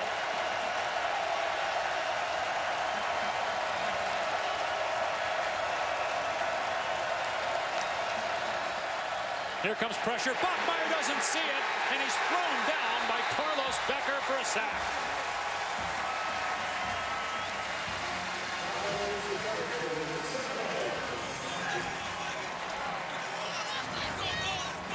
This pressure look has been coming almost all the time on 3rd down from Florida State. Just right around the edge, and Becker drops Bachmeier for a big loss. At some point, Boise State's going to have to figure out a way to neutralize those 3rd down pressures that they're seeing from Florida State. Florida State's playing man-to-man across the back end. They're challenging Boise State in one-on-one coverage, and they're trying to heat up the young quarterback, and they've had a lot of success to this point. That possession, though, derailed on that 1st down. This is a horrible kick into the Boise State bench. So you have the 1st down play where the double pass, the backward pass, is dropped, and so it ends up being a negative play, and then you have another drop on 2nd down, a sack on 3rd down, a terrible punt that went 9 yards. Florida State's defense stepping up. Had a rough second half of last year, but much better in the opener in 2019. Mets, Phillies, Sunday night baseball. Well, after the early onslaught by Kendall Briles' offense, things have cooled off, but still overall a terrific performance by the Seminole offense, which last year was near the bottom of the national rankings in scoring, averaging 22 points per game. They have 31 midway through the third quarter here today. Only scored over 30 for an entire game just a few times a year ago. Here's Blackman to throw at first down, and it's pulled in by Matthews in Bronco territory at the 46-yard line, a 14-yard pickup. This has been a shot for Kendall Briles traditionally, where they want to try to take the top off the defense. Have positive momentum, bad kick by Boise. This is where you might want to go deep. Blackman taking a shot here, as you called, but Gavin can't hang on. Throw his hands inside the 10 with Avery Williams trying to cover him. And when they feel like they capture momentum with their defense or their special teams, they get very aggressive offensively. That time Gavin in one-on-one working against Williams. Pretty well thrown football. Just unable to bring it in. I like the shot play mentality with a little momentum that Florida State has on offense.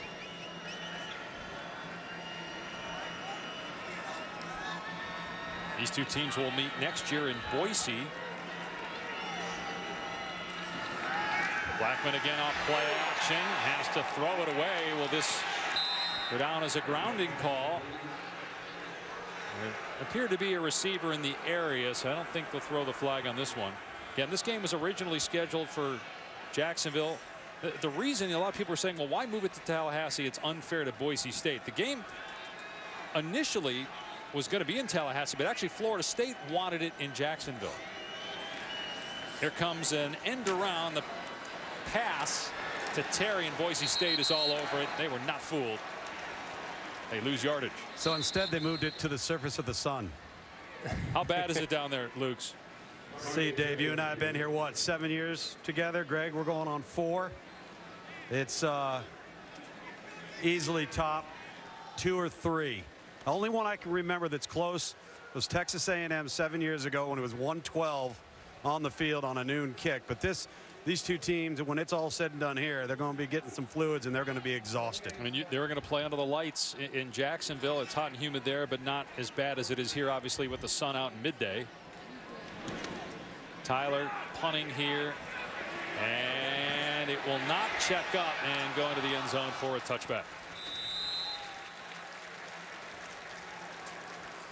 Brett Rippon started 4 years. Ryan Finley started the season opener Rippon's first year.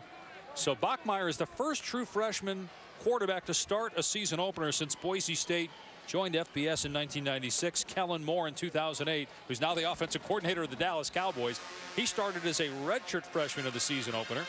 How do you think he's played so far? He's done really well when given a chance. Now, the offensive line at times has been somewhat overwhelmed, and he hasn't seen all the blitzes that he's going to need to see over the course of his career. He's got to identify things just a hair quicker, but that all comes with time. I've been very impressed, though, with how he's bounced back after a poor play and the poise he's displayed throughout.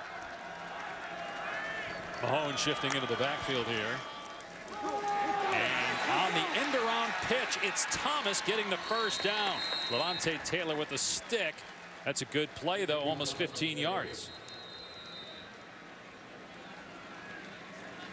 Thomas says he's okay. Man, that was such a cool design. I mean, look, you're going to see movement. It looks like it's going to be zone read this direction, but they actually toss it to Thomas on the end around coming to the other side. I mean, that's Only great. Boise. That's great misdirection. Right? That's awesome. I mean, I feel like 95% of the teams in college football, the running back and the wide receiver would run into each other. But Boise's so well coached, the execution was flawless there.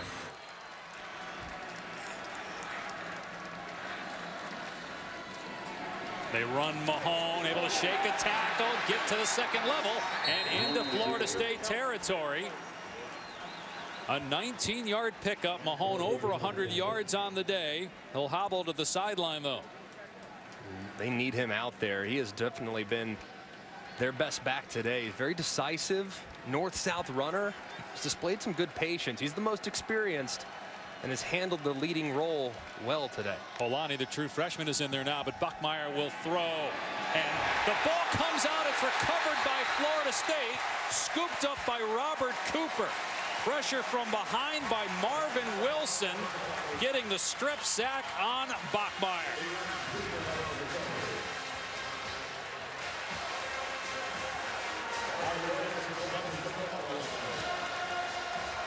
Ball definitely looks as though it's out. How about Marvin Wilson, the big fella,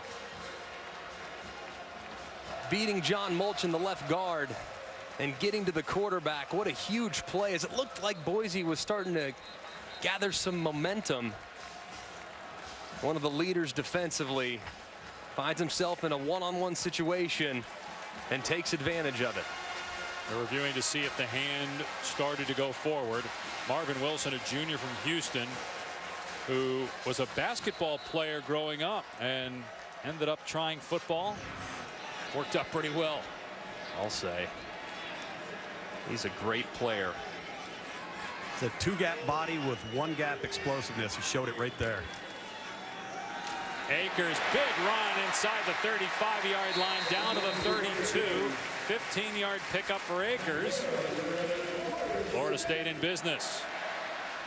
And you got to think, with this tempo, just keep trying to push it with the running game. And here's Akers again. And he lost the ball, and it's recovered by Nawahine. So Florida State gives it right back to Boise State. Wow. It looked as though Akers, as he was going to the ground, the ball's in his right hand. It's How out. about the job by Wimpy? Riley Wimpy getting his left hand on the football while engaged with Dante Lucas to jar it loose. What an unbelievable effort by Riley Wimpy. And it's, you see Nawahine there noticing the ball is out, grabbing it. Wimpy, who's coming off an ACL injury in November against BYU. A big forced fumble after Boise State coughed it up themselves. Time for Bachmeier, lobbing it over the defender and caught by Bates. He got that over 6'5" Janarius Robinson right to the tight end Bates. Beautiful throw. This is called layering the football. You throw it up and over one defender and underneath another. It's a beautiful throw to Bates on the post wheel combination. 24 yards. First down at the 46-yard line. Bachmeier in trouble here. Escapes the pocket. Throws back across the middle to Butler. And he's got the 31-yard line. 15 more yards. I'll tell you what, Bachmeier's starting to get in a little bit of a rhythm. He's starting to move around a little bit, play a little more natural. And, oh, man. That's late. But no whistle. Here's Mahone, able to shake that first guy.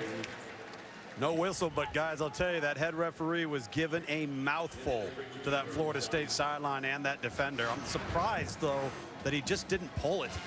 I mean, the bottom line is it's late. If nothing else, it's a late hit. The question is it targeting? Is he attacking and launching there?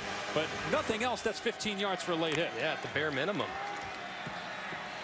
Bachmeier, open receiver. Butler has to go up high to make the grab. And they're in the red zone again. It's been a struggle down here for most of this game.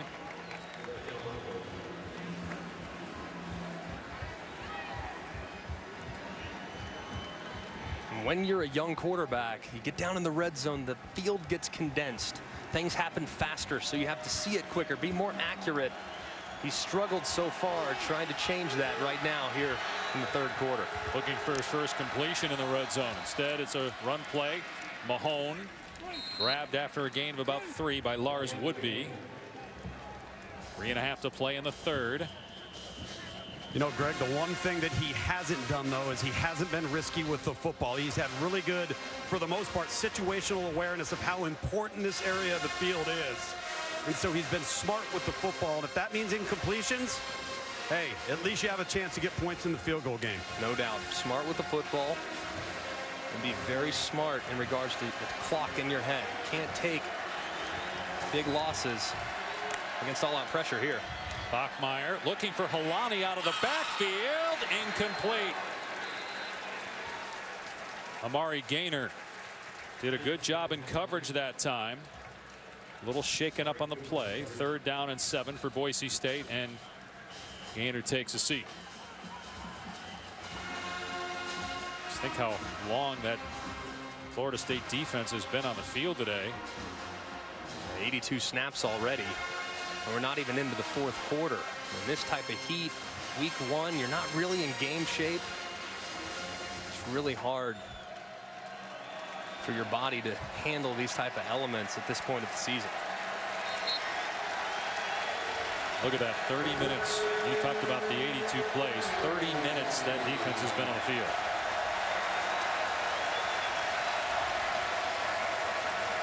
And keep an eye on number 6. C.T. Thomas in the slot. He's been a go-to guy in man coverage for him. Bachmeier instead throws a fade the other way. It is caught. Did he stay in bounds and get the foot down? Shakir, it's like he was carried to the sideline, but they're going to say he got a foot down. It's a touchdown. Great throw, and how about Shakir hanging on while in midair he's being carried by a defender. You're going to see his right foot go down in bounds. What a catch. When you get in that all-out pressure look that Florida State showed on the last couple downs, you have press coverage with one of your slot receivers against one of Florida State's safeties. It's advantage offense. It's a great throw and catch. 2 feet down on the slot fade to Khalil Shakir. Maintained possession all the way to the ground. Shakir just 1 touchdown a year ago through the air. Had a knee injury late last year. The extra point didn't look pretty, but it's good. And look at this. Now a flag is down, but look at the score. Despite the domination of Florida State in the first half offensively, the Broncos are only down 5 with a ton of time left in the game. How about this true freshman? Ran into the kicker, so declined the penalty, but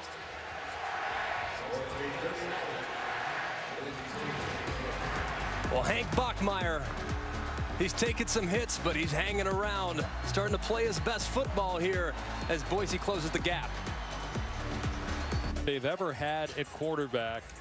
And when talking with Brian Harsin, we visit with Boise, we said, you know, it's going to be originally in a neutral site in Jacksonville. Are you okay starting a true freshman? Does that factor in it? It goes, no, not at all. He said he can handle it. That's the way we go. They hadn't decided at that point between him and Chase Cord. They were fine with Bachmeier starting in this kind of an environment. Yeah, he's handled it incredibly well for a young kid. And freshman quarterbacks now, they can come in and they can take the college football world by storm. Now, he's taken some lumps. I mean, it's not been a flawless performance. My goodness, he's hung around. It's really, really impressive to watch and battle back from adversity and really make some plays over the last few minutes.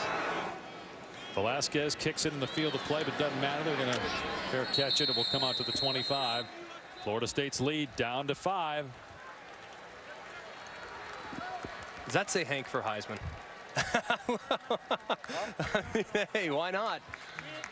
You might as well start it early. Tell you what, though, this kid, if this is just the beginning, he's going to be a player. I mean, really a player over the next few years. I mean, he's gotten more and more comfortable as the game's gone on. He's not seeing ghosts. He's been accurate. He's taken hits and gotten right back up. And that's the type of guy you want to play for, that's for sure. Meanwhile, Florida State has to figure out what's going on with the offense. Last 5 possession, 4 punts and a fumble, which just led to a Boise touchdown. They're going to take a shot on first down. Blackman throws it deep, and it's nearly picked off. It was intended for Terry. Avery Williams was down there for Boise State. That's an offense. Tyreek Jones was there as well and almost got the interception. If Jones actually is looking for the ball, he probably picks it off, right? Yeah, they were just trying to beat him to the spot. Avery Williams did a good job of walling Terry and turning back and looking for the football. Excellent fundamentals in the defensive back.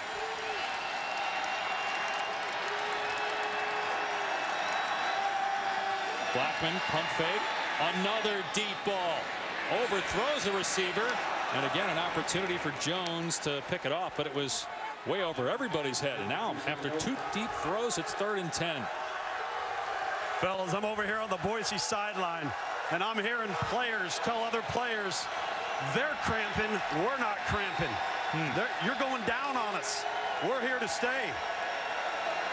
Well, you guys are both making a point during the break about just what you love about Boise. They just never go away. They're never out of it, and they sack Blackman. It's Hatada getting the sack at the 15-yard line.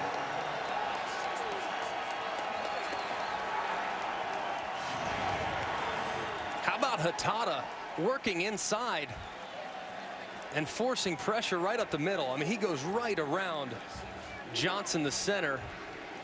As he changes gaps, Johnson can't recover in time, and Hatada drops Blackman for a huge sack. So now Tyler to punt. They should get good field position here. It's a good punt by Tyler, and the fair catch made on the 40-yard line by Avery Williams. Well, Hank Bachmeier has certainly proven just how tough he is. He's gotten hit time and time again, and he keeps bouncing back. And here he was on the slot fade to Shakir to bring the Broncos within 5 points, and he gets it again now at his own 40-yard line in solid field position with a lot of momentum on the Boise side. Look at the last drive. He's thrown for over 100 yards in the quarter. Keep in mind, 21 straight winning seasons, longest active streak in the FBS for Boise State. 3 Fiesta Bowl wins. They'll play anybody anywhere, even when the game is changed 48 hours before kickoff. They run here, and Holani breaking free. Close to the line to gain at the 50-yard line, as they're leaning on the true freshman the last couple drives, although an injury for Boise State right now. George Holani, true freshman running back, and Bachmeier, the true freshman quarterback. A terrific backfield here in the second half. Can't see a number just yet on the injured offensive lineman. I think it's John Ojukwu, the right tackle, who kind of gets rolled up on towards the end of the run. You're going to see him right there, and you see Holani kind of fall into him. Oh, yeah, I saw the right foot there. The defender, Janaris Robinson, kind of falls into him. That's a big loss. Ojukwu started the last 7 games of the year last year. The offensive line to that point really struggled, very up and down. Ojukwu goes in, starts the final 7. The running game production went up. The protection was significantly better. You got to hope the redshirt sophomore is okay, because he's a very important piece of that Boise State offensive line. Now, while we have a moment, as they're trying to get Ojukwu to his feet, let's remind you about what we got for you on ABC and the ESPN app. Next Saturday, 3:30 Eastern, Clemson hosting number 12 Texas A&M, and then LSU at Texas, 7:30 Saturday Night Football on ABC. It was a great game between Clemson and A&M last year in week 2. Came down to the end. Clemson won 28-26. Should be another good game. Kellen Mond looked really good, the returning starting quarterback for A&M last night. First down for Boise State at midfield.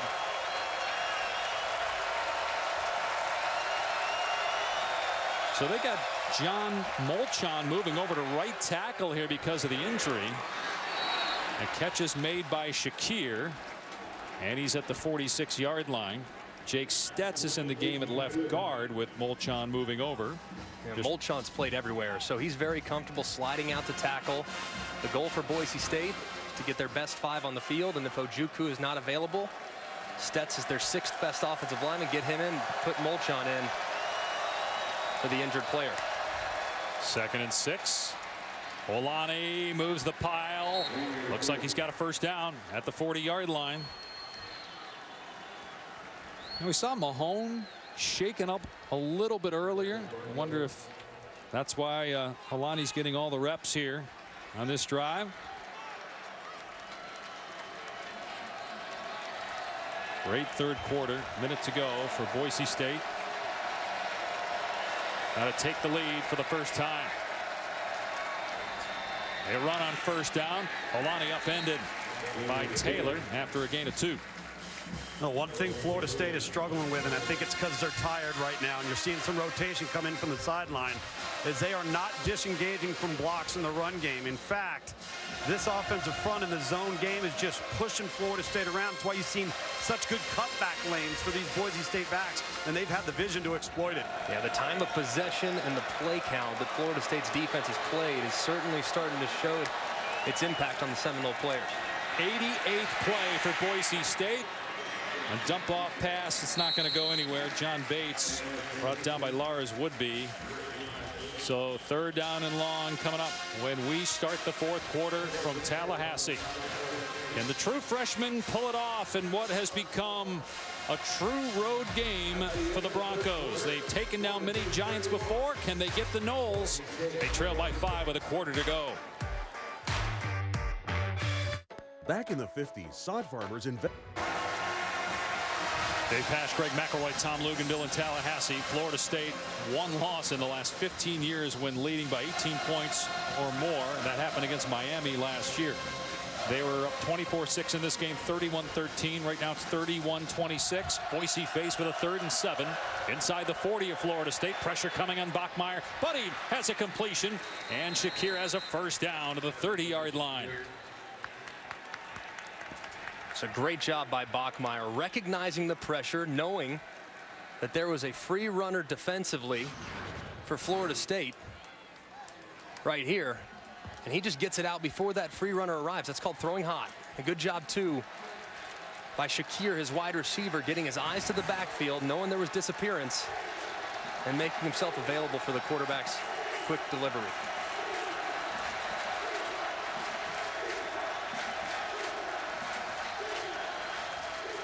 A give to Mahone around the right side. They sealed off, and Mahone somehow sneaks out of there. Where did he step out?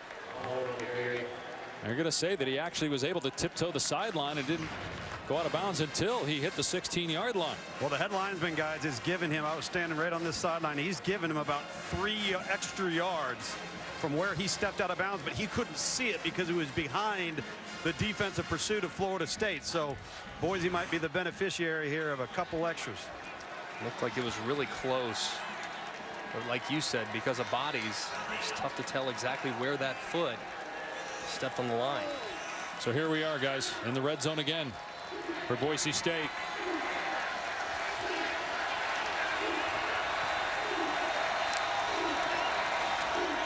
Bachmeier gets leveled, and the ball squirts out incomplete. Marvin Wilson making his presence felt again in the face of the QB. And that time, similar pressure from Florida State off the right side. Boise State didn't have enough blockers to handle what the Seminoles were bringing defensively, and Bachmeier opted that time to not throw the hot route, who was actually open over the middle of the field. He's 1 for 11 throwing in the red zone. On 2nd and 10, Bachmeier, and out of the backfield, it's Holani. He fumbles the ball, and Jackson tried to pick it up, and I think Boise State got it back.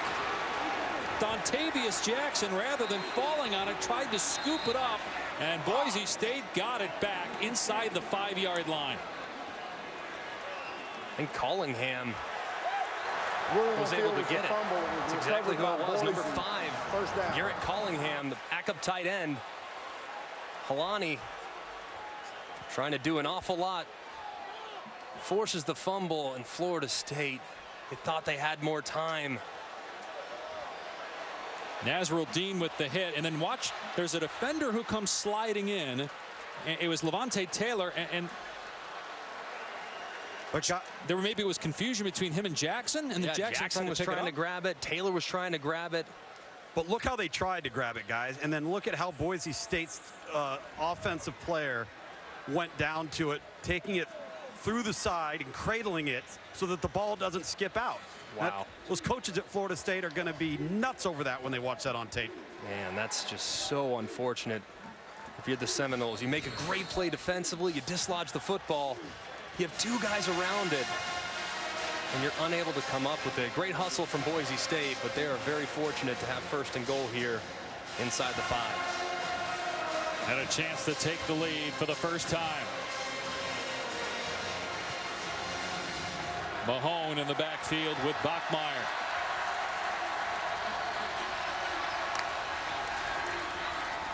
It's Mahone straight ahead, powering to the goal line, gets a push, and they're going to rule him just short. It'll be 2nd and goal from inside the 1.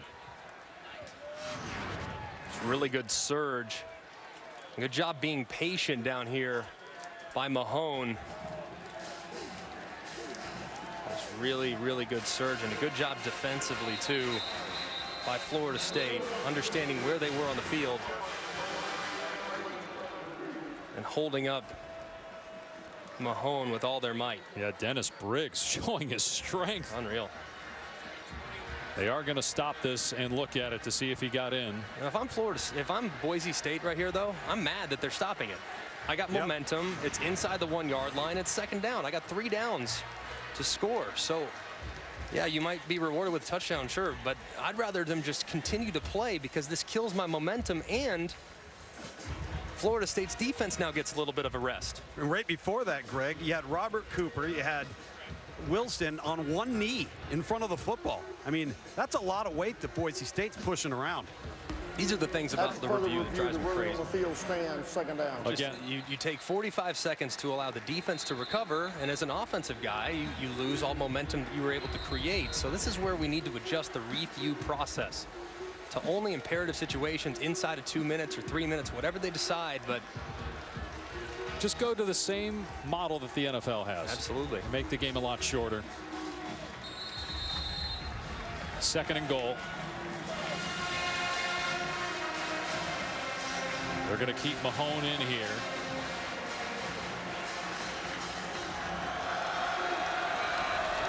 Mahone, and he gets an easily touchdown. Boise State. The Broncos have the lead. 19 straight points after a 10-play, 59-yard drive.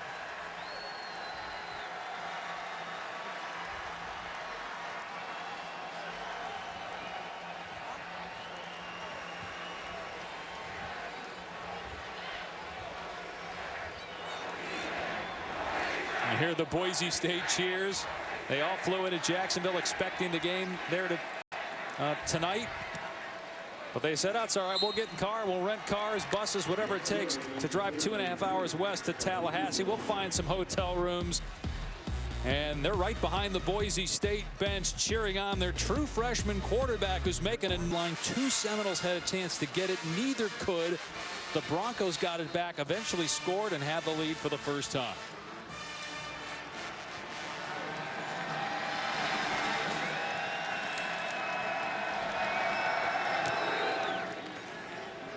And they're just automatically signaling for the fair catch. They're happy to take the ball on the 25. It's not like we haven't seen this before against a Power 5 team for Boise State. Of course, Statue of Liberty, everybody remembers that, against Oklahoma to win the Fiesta Bowl. Then they went to Eugene and knocked off Oregon in 2008. 2010, they were ranked number 3, so it really wasn't an upset, but still Virginia Tech was very good. And then taking care of Arizona New Year's Eve 2014 in the Fiesta Bowl, knocking off a top 10 team. Now, Florida State isn't ranked in 5-7 a year ago, but still, this is impressive at a true road game in this kind of heat, trailing by 18 points. But why should we be surprised? They go back to Cam Akers, who fumbled earlier, and Wimpy drags him down after minimal gain on 1st down. Greg, that's the tackle that Boise State did not make in the 1st quarter. Yeah, they are flying to the football. Yep. They're feeding off the momentum that's been created by a couple turnovers and fortuitous plays. Boise's defense is really flying around. They put DJ Matthews in the backfield, and they swing it out to him on the perimeter, and Boise's all over it. Oh, he gets leveled. How about that forearm from Canijo? Big lick and a negative play. It's 3rd and long. I'll tell you what, man, this Boise defense, they have a beat on what Florida State's doing offensively. We're not seeing those slants, those hitches, those nice throws, those easy completions anymore from Florida State. They got 1 3rd down conversion all day. Terry with the catch, but they got him at the ankles, and they're going to stop the play. Forward progress to the 33, but it's short of the line to gain. Avery Williams held him up for his teammates. It is 4th down and 2. Plenty of time left, so Florida State just going to punt it away. But it's a 3 and out. It's a great job by Boise defense. Excellent. Tackle in open space by Wimpy. And they try to get an easy completion, get the passing game going and touch. They pursue, and they keep the ball in front of them on a hitch route on 3rd and 10 that only gains 8. Excellent work by this Bronco defense. Good punt by Tyler. And the fair catch made on the 24-yard line. 42-yard boot.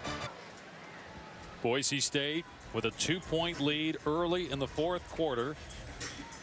The quarterback competition came down to the end of training camp. True freshman Hank Bachmeier won the job, and he has had a phenomenal second half. Yeah, he has really gotten comfortable within this offense. The first half, it was tough at times. I mean, he took some shots, and he hung in there. He showed his toughness, and he showed how he's able to bounce back from adversity. He's gotten a little bit better and a little bit better. Now he's really seeing the field. He's playing more instinctively, and is throwing the ball with great accuracy. Like there on the touchdown, Khalil Shakir on the slot fade. He's really looked comfortable these last few drives. See what the philosophy is here for Boise. They're going to run the ball. A huge lane off the left side for Holani. It's a gain of 9. Bachmeier, quarterback, true freshman from Marietta, California. His mom April is here. His dad Mike has been in every game since Hank was 6 years old, but Mike had brain surgery a couple weeks ago, we're told, because of a tumor. He is not here. And so April carrying the torch for the Bachmeier family. Hank also has brothers Bear, Tiger, and Buck.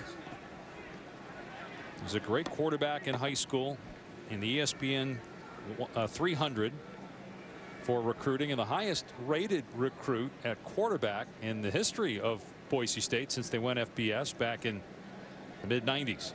Got an injured Seminole on the play. It is Jackson. We hope he's okay. He's a big part of that Seminole defense. Tell you what, Bachmeier's been really impressive, man. I mean, Lugs, I've been really impressed with how he's bounced back. Young guy, right. You start seeing ghosts, a lot of pressure. Florida State did a nice job defensively, making him uncomfortable early, but he's settled in here in the second half and is really starting to play good football. Yeah, and I'll tell you, I think he understands the moment. He realizes, hey, I don't have to make all the plays. I've got to run the offense and don't make mistakes. Well, it helps when you get 9 yards on first down, gives you a lot of options on second and short. And they'll be conservative here, and Holani has the first down and more. He's past the 45-yard line into Florida State territory before he's knocked out of bounds. I mean, how about Boise State winning at the point of attack here in crunch time? And that was the 96th snap that this Florida State defense has faced. And at some point, I mean, you're going to get worn out. When you get fatigued, you're tackling fundamentals. And look at Boise. Start to go sideways a little bit. Boise looks great. Yeah, they're already on the line. Absolutely. You can see, I mean, they're really starting to lean. That big offensive line for Boise starting to lean on this Florida State defense. 225 rushing yards. Here's a wide receiver screen to Shakir. He gets to the perimeter on the 30 and runs out of bounds around the 25-yard line. It's an 18-yard pickup. It almost feels like as the game has gone on, Boise State has gotten stronger, yet they're not used to playing in this kind of humidity. I don't think they care. I don't think they're even thinking about it. They really have. I mean, they did everything they could to try to simulate the humidity and the heat, and they haven't had any cramps, whereas Florida State's had several. It's been impressive to watch so far, their conditioning. Flags fly as Mahone is taken down at the 30. They turned up the heat in their practice facility and sprayed water to try to get the humidity up. It was 106 degrees in their indoor facility just to try to get ready for this. Offense number 67. It's a 10-yard penalty from the previous spot. Replay first down. Garrett Larson, the center. Haven't seen many offensive penalties by Boise State. There have been very few. Right there, big Marvin Wilson crossed face, and Garrett Larson held on for dear life. Brendan Gant, the injured Seminole, That's another cramped player for Florida State, guys. We've seen several down. We haven't seen one from Boise State down on the turf. But as you guys have mentioned several times, I mean, the defense has been out there for 36 minutes, 97 plays. Especially week one. I mean, you're not in game shape yet. I mean, you can simulate as best you can, but it's not real life. Until you get out here, it's really hard to play 100+ snaps week one. On 1st and 20, a shovel pass, running room for Mahone to the 20. Stiff arms at the 10.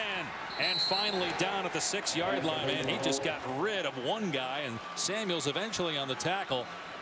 It'll be a 29-yard pickup. Man, that's a great job and a great play call. Florida State smells blood in the water. 1st and 20. We're going to come after the quarterback. We're going to make him feel it. So you just throw a little screen, a little shovel screen.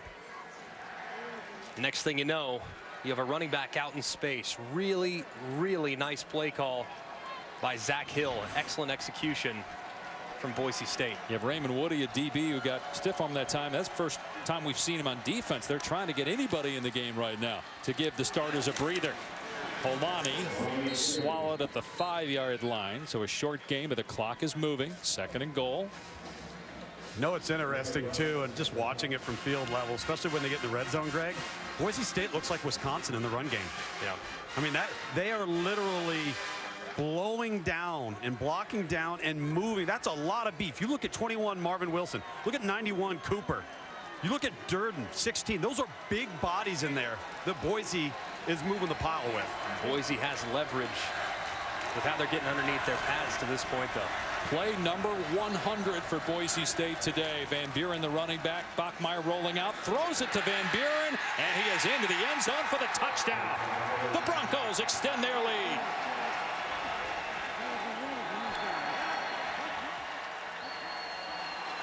Impressive, quick drive. 71 yards in less than 3 minutes. From down 18 to up maybe 9, pending the extra point. Tell you what, Zach Hill, the offensive coordinator, is calling one heck of a second half. See what the penalty's about. Pass interference, offense number 47. Number 47 was downfield blocking. The ball was caught beyond the line. It's a 15-yard penalty from the previous spot. 2nd down. Boy, it was hard to see the flag. I mean, I don't even think that Florida State saw the flag either. But you had an offensive lineman way downfield blocking. Pistone. Yeah, and they called 47. He's at the end of the line of scrimmage right here. That's where he is at this point. So he wasn't downfield. I'm not sure who they are calling, though. Are they calling number 7, Achillian Butler, who was on the outside, and running off? Boy, he called 47 on the call, and now he's trying to explain it to Brian Harsin. And 47 was just protecting the edge, so they clearly either got the number wrong, but even as I looked at Achillian Butler, it didn't look as though. I don't know how that's on Pistone for pass interference. This is called 321 loop pass. You're essentially trying to fake a long stretch play, and you're trying to get your running back to the outside. There was nothing nefarious about that at all. He's just sealing the edge. I mean, he wasn't downfield. He wasn't doing anything outside of just sealing the edge and trying to capture the edge. On 2nd and goal now from the 20, Bachmeier finds Evans over the middle, and he's down at the 12-yard line.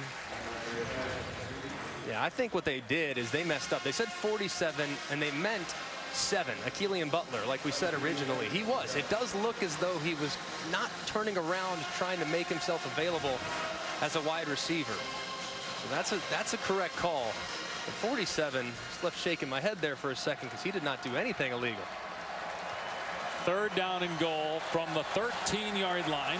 2-point Boise State lead at the midway point of quarter number 4. And we got a stoppage of play here.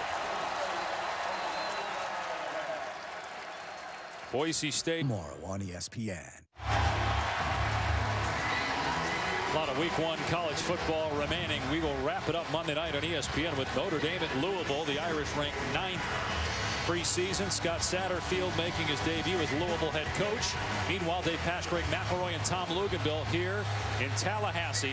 Boise State has not been great in the red zone. They had a touchdown, but a penalty flag for offensive pass interference negates it, so they have a 3rd and goal on the 13. And Bachmeier to throw, gets hit, lobs it, end zone. Knocked away at the last second by Samuels. Hightower, the intended receiver, 4th down. Florida State sticking with what got them to this point.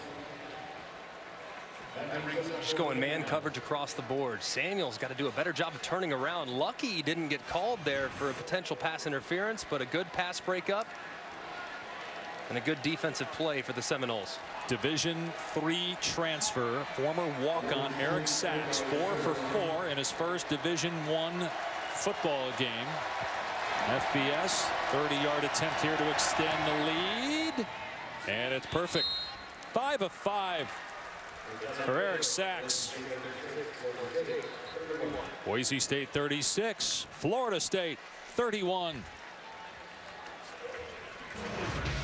Well, how about the true freshman making his first career start here in a tough spot to play? Tallahassee, Florida. Bachmeier doing a good job climbing in the pocket.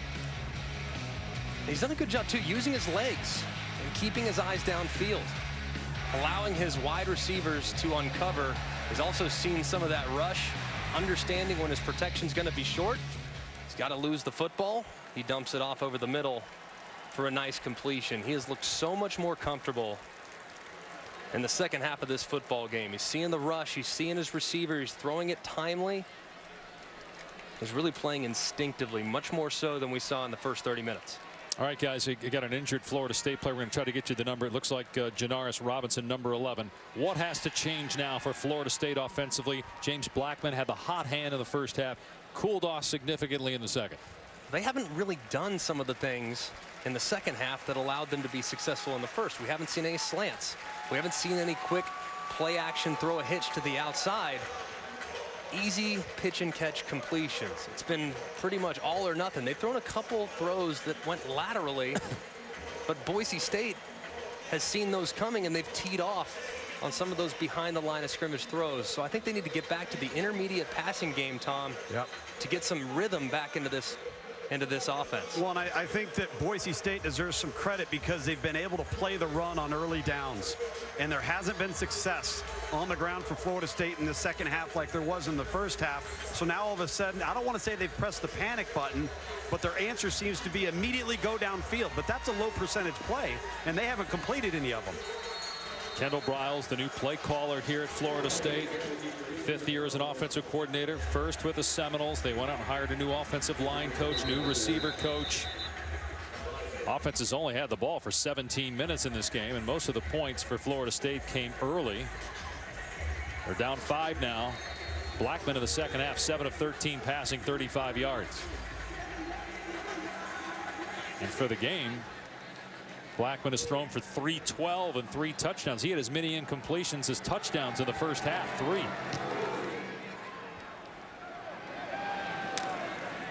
Another touchback. FSU starts on the 25. And meanwhile, a little extracurricular activity. There's a Boise State player had his helmet knocked off, but no flags are thrown. Skinner lost his lid. Take a look at what Florida State did early. First 6 drives, they were tearing up that Boise State defense, but about a yard per play averaged over the last 7 drives. And they really need to get something going. More so than getting points here, they need to sustain a drive because their defense on the other side is completely out of gas. They've faced over 100 snaps against the Boise State offense. So they need to change the field position and create some momentum of their own, more so than they need points here on this drive alone. They'll start with a run play, and Akers tackled from behind. After a short gain, it's Curtis Weaver able to get off a block, pickup of a yard. Still, you see these wide splits by these wide receivers. That makes you think run or quick pass. Blackman pass behind the intended receiver Terry, incomplete. with Jones in coverage, and it's 3rd and long. A miscommunication right there between Terry and Blackman. I think because the defender was on top, Blackman thought Terry was going to stop that route, run a little curl. Instead, he kept going on a vertical route. Critical 3rd down right here after 2 unsuccessful 1st and 2nd down plays. And Greg, they're 1 for 10 on 3rd down today. Florida State trying to get the right personnel on the field here. Plenty of time on the play clock. And that was by design. Kendall Briles had those guys waiting next to him, wanted to see what Boise was going to line up in. It looks like a pressure package from Boise. Blackman gets hit. Sack inside the 20-yard line. There's Curtis Weaver. Preseason Defensive Player of the Year in the Mountain West. Great players make great plays and big opportunities. They're going to bring pressure off the left-hand side, and Weaver finds himself in a situation where he's rushing against a tight end in pass protection. That's a great set defensively for Boise State. You have your best defensive player, your pass rusher, going against their worst protector in McKitty. Great rush from Weaver to get the job done. Williams is deep. They need a good punt from Tyler, and they get it here, angled to the far side. It will go to bounds around the 35-yard line. 6:12 to go. Robert Mahone has done a great job on the stat sheet, but his presence has been felt in other ways as well. How about him in the pass protection? When stepping up, seeing blitzers, meeting them in the hole. And he has done a great job of attacking those defenders and meeting them where they are to allow his quarterback to escape and create a little bit on his own. Look, Mahone, we all know the stats. The stats are great. That tells half the story. It's been really impressive to see him really take ownership of this running back position today. Came in expecting a committee approach, and he said, no, this is going to be my show. Holani, you can get some carries. Van Buren, you can have some too, but only when I'm tired. Exactly. I want to be the go-to guy at the running back spot for the Broncos. Boy, it looked like everybody got started early there. That's a false start. Well, whether it's been Doug Martin or Jay Ajayi or Alexander Madison, they've always had a guy. False start. Offense number 77. It's a 5-yard penalty. Replay 1st down. John Molchon, who's in at right tackle now. And Mahone had 32 carries all of last year. And he's got 24 here today. Just look at the efficiency offensively. I mean, 5 yards a snap in the first half. The second half, 8+. Holani gets tattooed in the backfield for a loss. Bernardo Green, true freshman defensive back, not afraid that time. Lowered the boom. And they need something defensively to feel great about. That was a great hit in the hole. Sometimes a big hit can give you momentum as a group. See if Florida State can capitalize. Well, plus you had the false start there, so I mean you've gone backwards here 7 yards. They come right at Bachmeier. It's a shovel pass that is read beautifully. Marvin Wilson engulfs Andrew Van Buren at the 30-yard line. Yeah, how about the big fella right here on the edge, keeping his eyes in the backfield and saying, no, you got us once on that shovel pass. I'm not falling for it again. Retraces and drops him for a loss. Great read by the most disruptive defensive lineman the Seminoles have, Marvin Wilson.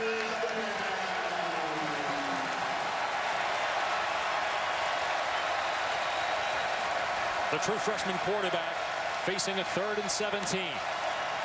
Bachmeier looking deep. And, oh, what a pass. Pulled in by Shakir. Bachmeier hung in there forever and made the play. Man, Bachmeier, great job against a 3-man rush, being patient and allowing his guys to uncover. Florida State goes with the drop 8. They just have zones all over the place.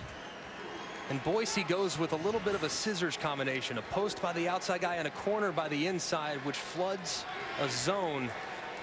And they pick up a huge conversion on 3rd and long.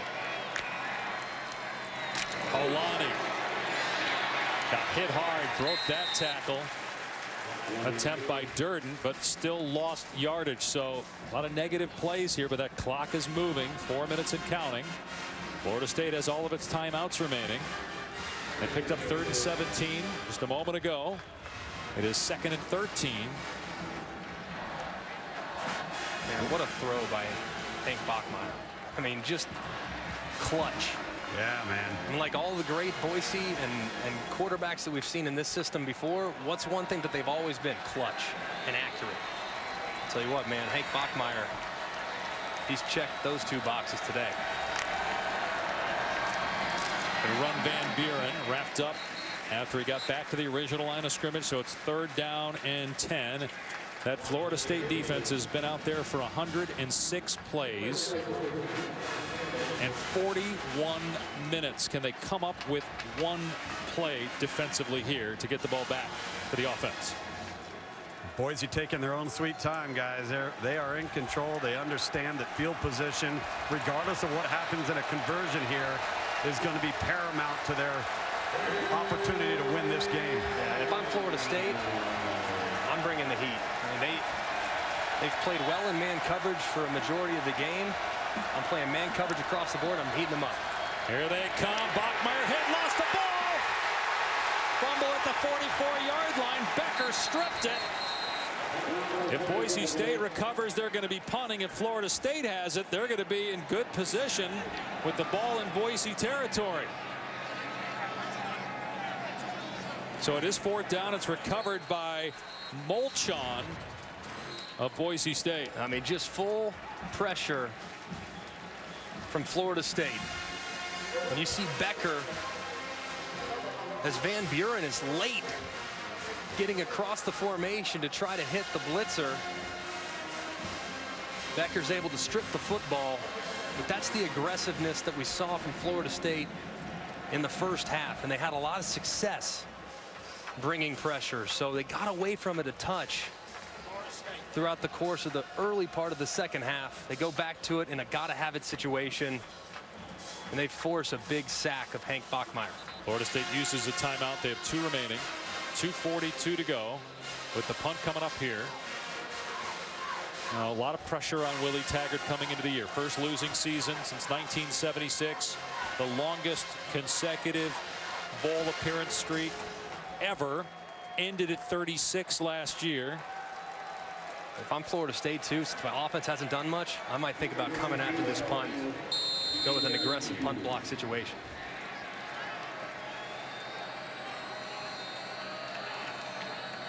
DJ Matthews is deep. Really good punt. He's going to field it at the 3-yard line.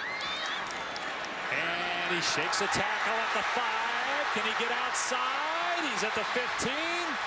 And finally pushed out of bounds around the 25-yard line. A 22-yard return after a 50-yard punt.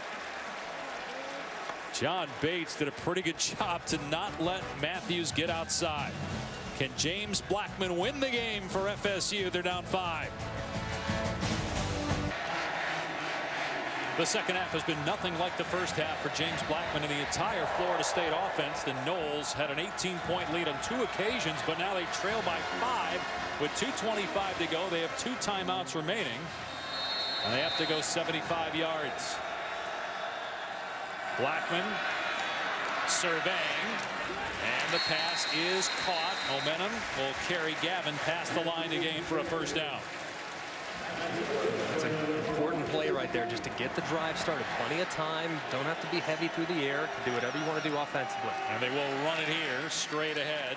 Akers picks up 2 or 3. Boise State doing a much better job in run defense as opposed to the first half. Mixing coverage too, taking away the pre-snap reads. We've seen James Blackman have to survey the field a few more times here in the second half. That number 1 in the progression hasn't been open as often.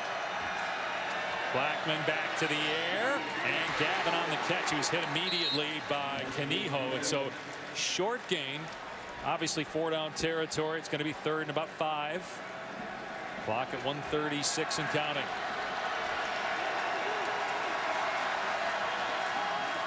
Akers, he gets stood up by Wimpy. A gain of 1. Now it's 4th and 4. They have 2 timeouts remaining. Let's see if they use one here to talk about what to dial up on 4th down. They're not going to. They're taking some time off the clock here. Maybe it. Boise State coming after him. Blackman hit. His pass caught though by McKinney for a 1st down. Clock will stop the move to change to the 48-yard line. There is a penalty marker down in the backfield, though. It might be coming back. Held Curtis Weaver, guys. Holding. Offense number 73. 10-yard penalty from the previous spot. 4th down. Wow. Jawan Williams called for holding. Coming off this side, you're going to see Weaver get grabbed by Jawan Williams as he tries to go low and run the hoop. See that left arm of Williams absolutely engage with Weaver. What a huge penalty after the 3rd down conversion. Now it's 4th and 14 with a clock running. See if they come after him again. They do. A flag down. Blackman takes off across the 40, and he does not get the 1st down. Let's see what the penalty is. If it's on Florida State, it'll be declined. Boise State will take over on downs with 48 seconds to go. But it wasn't a dead ball foul.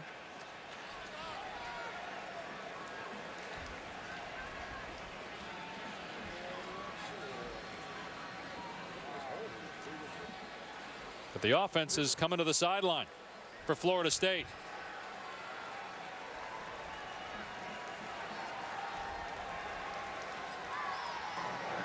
Illegal formation on the offense. 5 men in the backfield. That penalty's declined. The result of the play was that the runner was short of the line to gain. Ball goes over on downs. Wow. 1st down. Boise State 48 seconds away from a major comeback win in a true road game. Better be careful they don't get a penalty.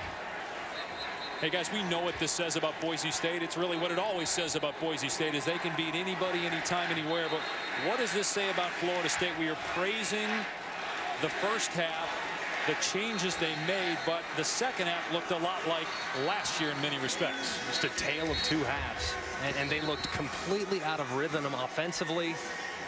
Their defense couldn't get off the field. They couldn't stop the run.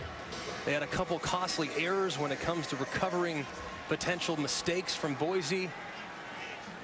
They're an improved group, but man, the 2nd half is just gut-wrenching considering how well you played in the first 30 minutes.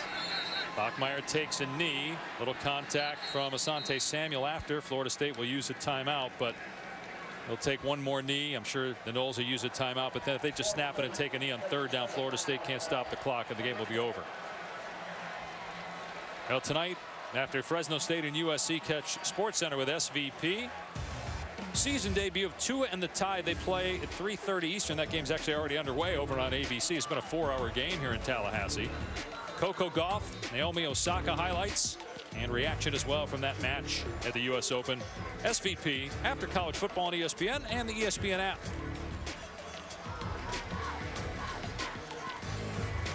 And for Willie Taggart, trying to earn the trust of not just the players but the fan base. They will not be pleased with the result, but if you're a Boise State fan, you think the world right now of your true freshman quarterback, Brian Harsin, rolling the dice, even though Chase Core didn't have a lot of reps, but going with a true freshman on the road, and it's been a terrific day for him, especially in the 2nd half. Amazing.